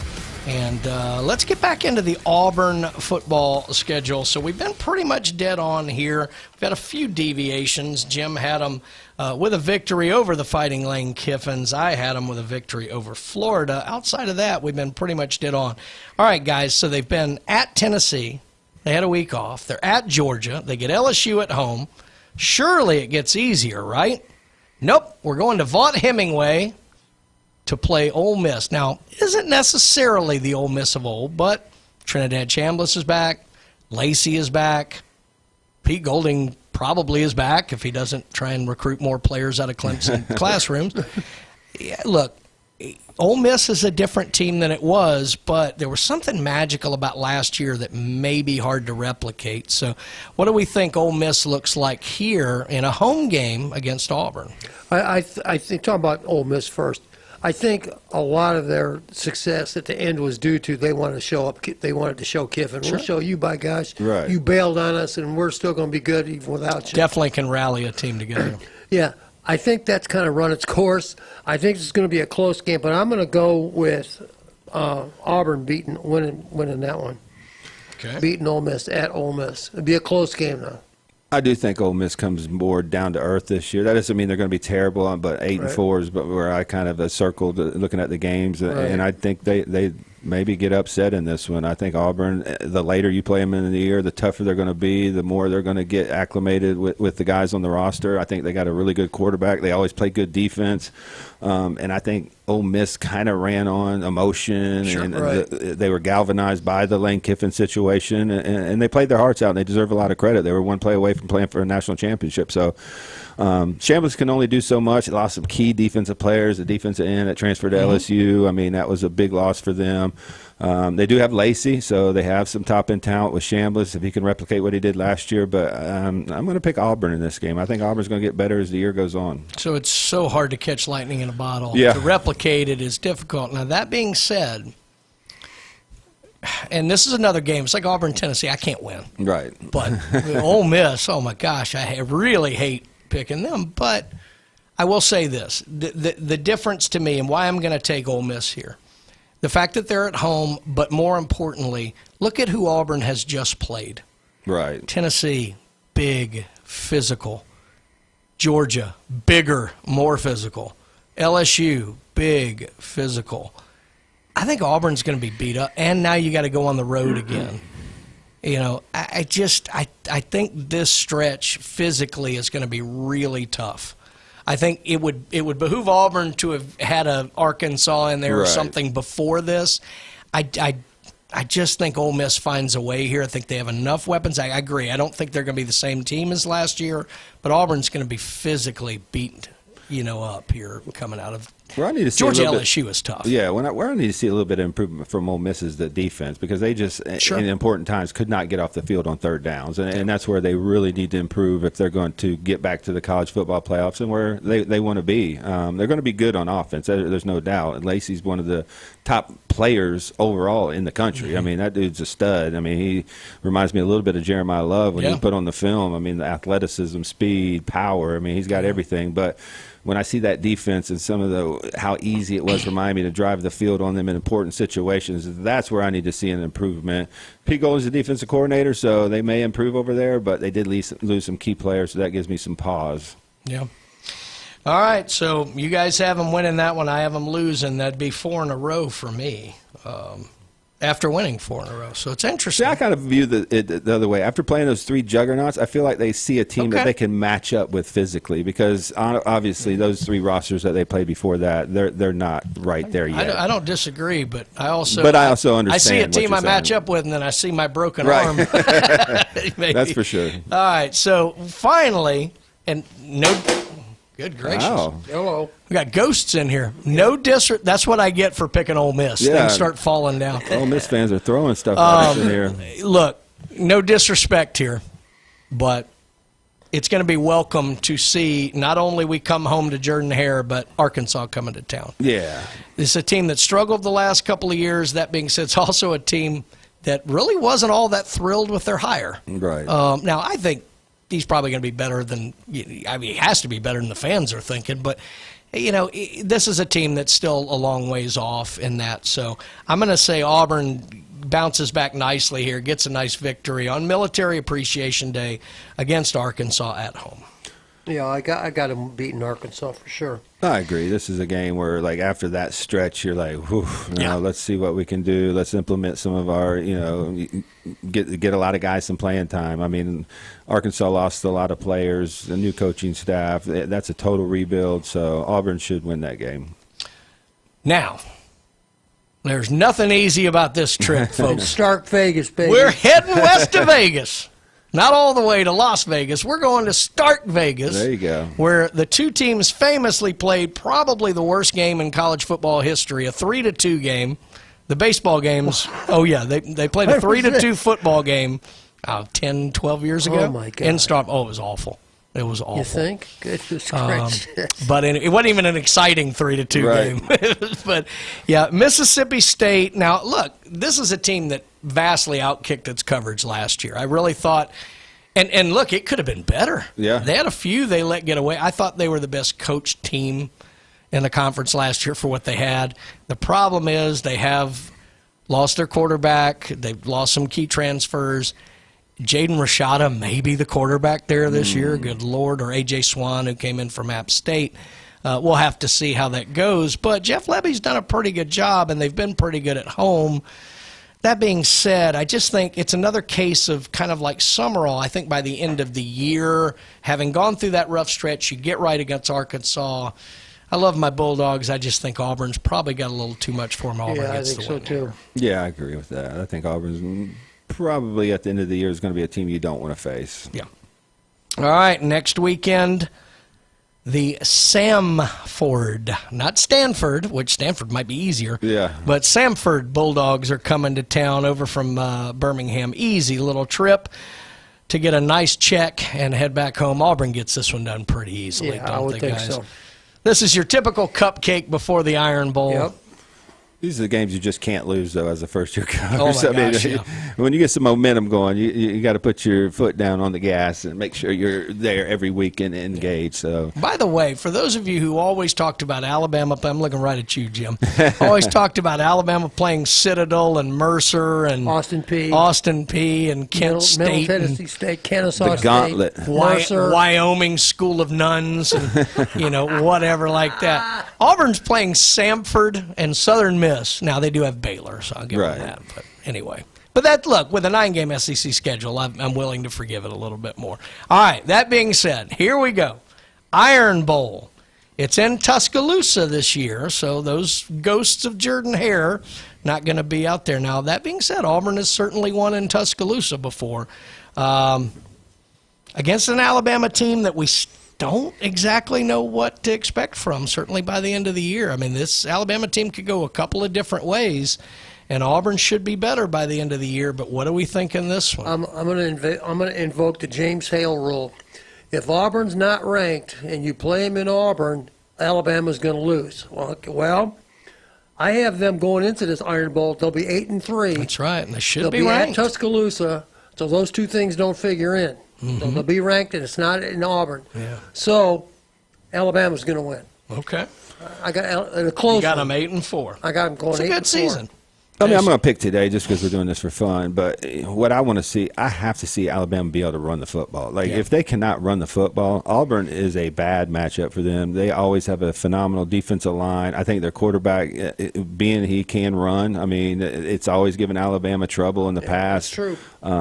I think they have solid wide receivers. They may not have the Cam Coleman, but they brought some guys with them from South Florida that are actually really good. So I think by the end of the year, this could be a really, really good matchup and a really tough matchup for Alabama, depending on how that offensive line develops. If they develop, I got Alabama. I'm still picking Alabama because it's at home, but this is going to be a very interesting game depending on how the season plays out early in the year for both teams. But I'm telling you now, Auburn is going to be very dangerous by the end of this year. I agree. The more they play together, the more that defense and offense start to complement each other, I think they're going to be a tough out. So I think this game is going to be similar. Let's say there's four. Let's take special teams out of it. Let's say there's four facets here. Alabama offense, Alabama defense, Auburn offense, Auburn defense. The way the game played out a year ago, Alabama's defense was solid. Yep. Auburn's defense was solid. Alabama's offense, we knew what it was. Right. Auburn's offense could not quite keep up. They tried late, but they couldn't. They just didn't have an answer. My worry is exactly what you just said here. I think it's going to be very similar. I think both defenses are going to be solid again. I think Alabama's offense, we're going to know. The difference this year from a year ago is Auburn's offense I'm going to feel better about. Yeah. I agree. No Cam Coleman, but it didn't matter if Coleman was out there when you couldn't get him the ball. And we don't know what Keelan Russell or That's Matt's right. going to look like. So, by the end of the year, they could be a Heisman contender, and they can run too. That's right. So, and so I do think both offenses are mysteries. Right. I think both defenses we feel pretty good are both going to be solid. I'm going to take Alabama as well because I think by law I have to. Right. Because the final exam in kindergarten when you grow up in that state is pick one and stick with it. Yeah. Unlike James Hale, who loves the bandwagon, but Right. whatever. But I do think so because it's at home, because I feel a little bit better about where I think they'll be at the end of the year, and I like their defense. I think Alabama has a chance to have an elite defense this year. And so I'm going to take Alabama there, but I'm like you, Jason. I don't feel great about it. But I do think being at home. If this was in Auburn, I would not feel that good. So Jim has them at 8-4. Jim is the optimist in the group. You and I both have them at 7-5. 7-5, first-year coach. They haven't had a winning season in 4 years. I know Auburn thinks we want to be 9-3, 10-2 again. 7-5 is not a bad year for Auburn, is it? No, and I mean it's the first year, and there are different types of 7-5. That's you true. know, I mean, if you go 7-5 and beat Alabama, I mean, I would be thrilled to death. You know, so it really depends on who you beat and who you lose to. But it's a first-year coach. You got to give him time. It's really about the development of the offensive, defensive line, the quarterback. Is there a vision there? Because when we watched Hugh Freeze over the last 2-3 years, I have no clue what their philosophy was on the quarterback position. They went out and got Jackson. I don't think they had one. Yeah, I mean, from game to game, and then you had a strong running game that you kind of abandoned in critical times, and so I think this is going to look a lot better on Auburn. The overall record is not huge to me. It's really how you're developing these kids, and if you can start to build momentum to recruit the high-end talent that you really need to win the SEC. So you heard it here, folks. We think Auburn's going bowling this year. Yep. So that's great. All right, very good. Well, that concludes our extended Auburn update of the day there. Again, thank Beef O'Brady's, who sponsors the Auburn Update. Also wanted to shout out Turf Pro Pest Control. Patrick Garner and the crew do a wonderful, wonderful job. Make sure that get all those unwanted pests and critters out of your yard just in time for the summer. Call Patrick and the crew. They will get you set up right away. Steve's Bike Shop there on 23rd Street across from Sam. Steve's been in business since 1979. New bikes, used bikes, fix up your old bike, get you one of them new electric bikes and run over all the neighborhood children. No, don't do that. But Steve will do a wonderful job, just the way he does with the swim team there out at Mosley High School. So make sure you go see Steve's Bike Shop. And Jason, once again, talk to us about MaxFit Sports Nutrition. Yeah, we got 2 great locations. The InBody 570, I know I stress about that, but that's a really good tool that you can utilize if you're an athlete or if your mom and dad trying to lose a little bit of weight. It helps us keep you on the right track with your meals. We got a free sample bar. Come in and try some of our proteins, our vitamins, our intra-workout products, stuff that are going to help benefit you, and you can try it, and that way you don't buy something you're never going to use or you hate the taste of it. And we have certified sports nutritionists on staff. If you want to learn what to eat, when to eat it, we can help you with that as well. So Pier Park North next to Dick's Sporting Goods, and 23rd Street in the Del Coronado Village right next to Black Sheep Armory, Taziki's, and Granny Cantrell's. I love it. When we come back, we're going to talk about, look, we just had the Masters. It's one of my favorite things ever. We're going to talk about what are some of the greatest days of the year in sports. Hello, friends. Hello, friends.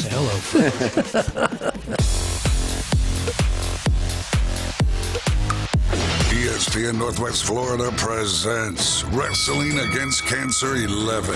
Come see Nikita Koloff, women's matches, Cali Man, Nelson Iser, Kelly Clark, and more. Wrestling Against Cancer at Bay Haven Charter Academy, Saturday, April 25th. Front row tickets $20, second row $15. General admission just $12. Kids 5 and under free. Doors open at 5, bell time 6:30. Proceeds go to Pam Clements Medical Expenses. Good morning. This is Anna on ESPN Northwest Florida with your weather forecast on this Tuesday. Sunny this afternoon, an evening with a gentle breeze around 10 miles per hour out of the south-southwest and temps near 77. Tonight we will have mostly clear skies and a wind speed of 1 mile per hour and be quite warm at 63. Sunny tomorrow and a high 78 with a light breeze. Mostly sunshine Thursday with a temp of 78. This forecast is brought to you by Earthworks of Northwest Florida. Thank you for keeping that dial at ESPN Northwest Florida. Rely on it. PCB Hobby, the beach's premier hobby store for sports cards, comics, coins, and trading card games. PCB Hobby carries the largest selection of boxes and packs from the latest releases of brands like Topps, Panini, Leaf, and more. Looking for a specific player or team? PCB Hobby has a wide assortment of raw and graded cards. They carry parallel rookie, game used, and autographed cards in both modern and vintage. Have a collection you want to sell? We buy, sell, and trade. PCB Hobby on Back Beach Road, just east of Florida Linen. Call 850-320-8388. When it comes to building smart and roofing right, TK Vandy's is the name you can trust. They're your go-to for general contracting, design build solutions, and top quality roofing. From concept to completion, they deliver excellence on time and on budget. Whether it's a custom build or a complex renovation, they've got you covered, literally. Call TK Vandy today and build something better together. TK Vandy, built with purpose, roofed with pride. He's a beacon of light to many and an inspiration to all. The Coach James Hale Show. Pro-gun, pro-flag, and pro-Pisha. Live from the J. Michael Studio, 104.3 ESPN Northwest Florida. And welcome back to the Coach James Hale Show here on a Tuesday. Hope you're having a great one. And looking forward to the rest of the day. I'm Brian Haddad sitting in for Coach. I'll be here all week. Please tip your bartenders. Jim and Jason joining and Randy holding down the fort. So we just came out of the Masters. We were talking about before we came on the air. I've long said one of my favorite days in sports, and it's a little bit different than some people. A lot of people say Sunday at the Masters. For me, it's Thursday, and I nerd out. Now, This time I was on the road, so I say I was on the road. I was in Vegas, for God's sakes.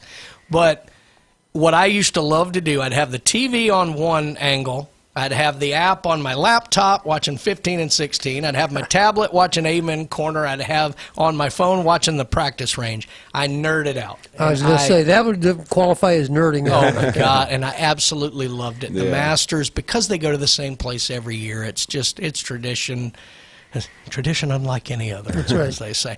But that was always one of the things that I look forward to the most. But let me give a couple of other examples of things like this, and then I kind of want y'all's take on this. A lot of people will say, like for single events, Kentucky Derby That's one that even a lot of people who aren't horse racing fans maybe will watch. Oh, yeah. And then that one's kind of neat. Or Super Bowl Sunday.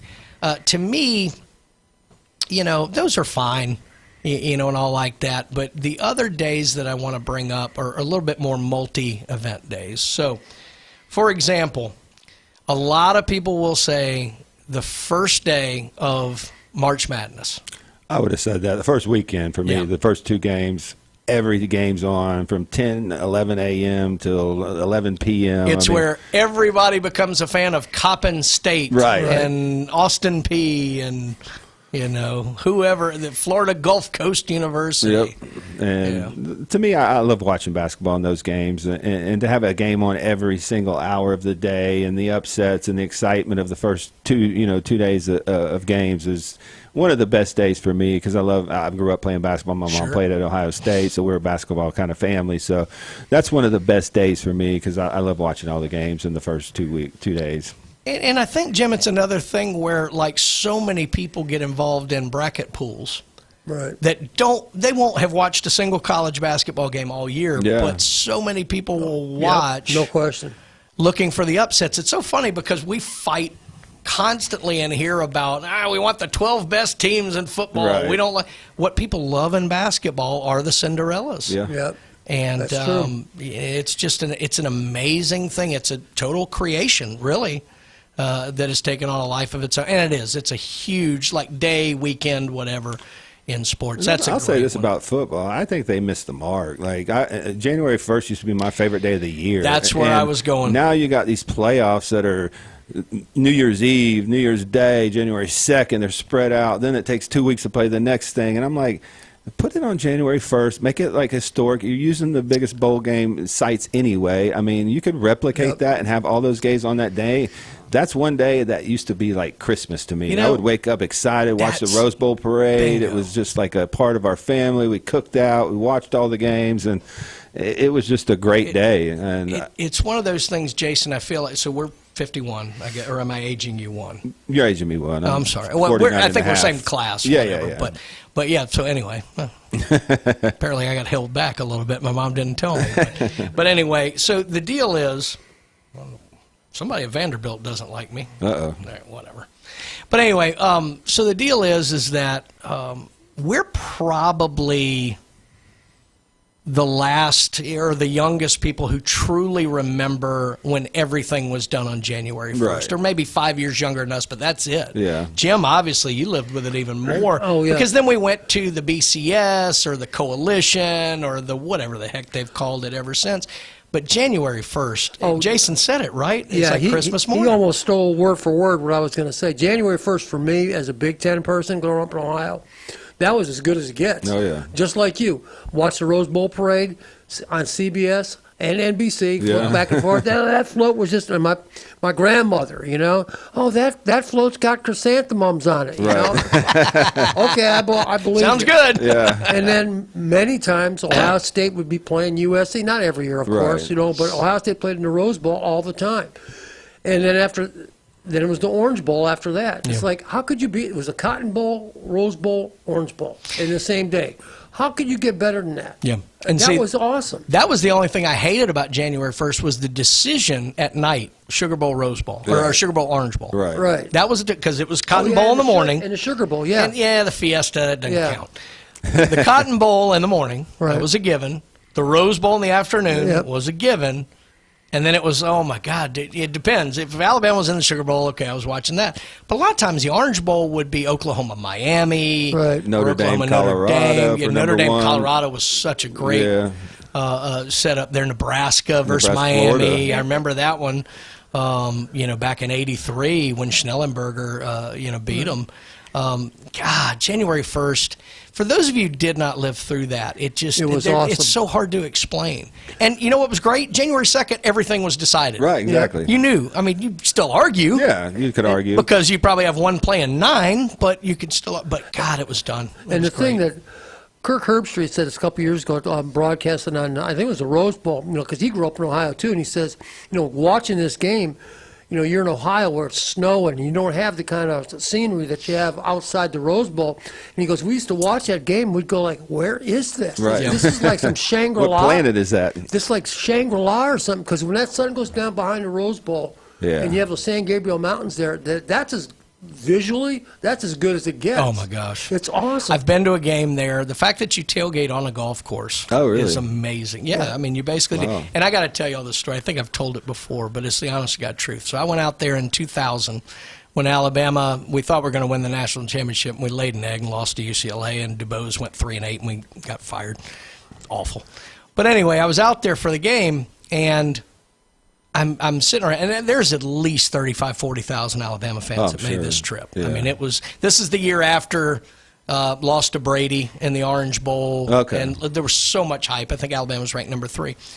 And I'm sitting there, we're tailgating, we're having a ball, and I look up on the hills, and I start laughing. And everybody's like, what in the world are you laughing at? And I'm not making this up. There's $1 million houses all over, beautiful mountains. There's one double-wide trailer on this mountain, and if I tell a lie, in strike me Pasadena, down. California? There is a Roll Tide banner hanging. It is the most perfect thing ever. And let me throw this in. We don't have much time, unfortunately. I love the Sunday of Memorial Day weekend where I watch Monaco and the Indy 500 and the Coke 600. I just watch people turn left for 12 hours. It's great. The one that's kind of creeping up, it's a newer invention, is the way the NFL has taken over Thanksgiving Day. I miss the Egg Bowl at night, but those 3 games on Thanksgiving Day have kind of turned into pretty special. Yeah, everybody's together. It's the only thing on, really. Yeah. So you have to at least watch it or have it in the background. So it's part of your upbringing and traditions of Thanksgiving. So guys, thank you as always. I'll see you again on Friday. Again, listen to Paul this afternoon. We are out.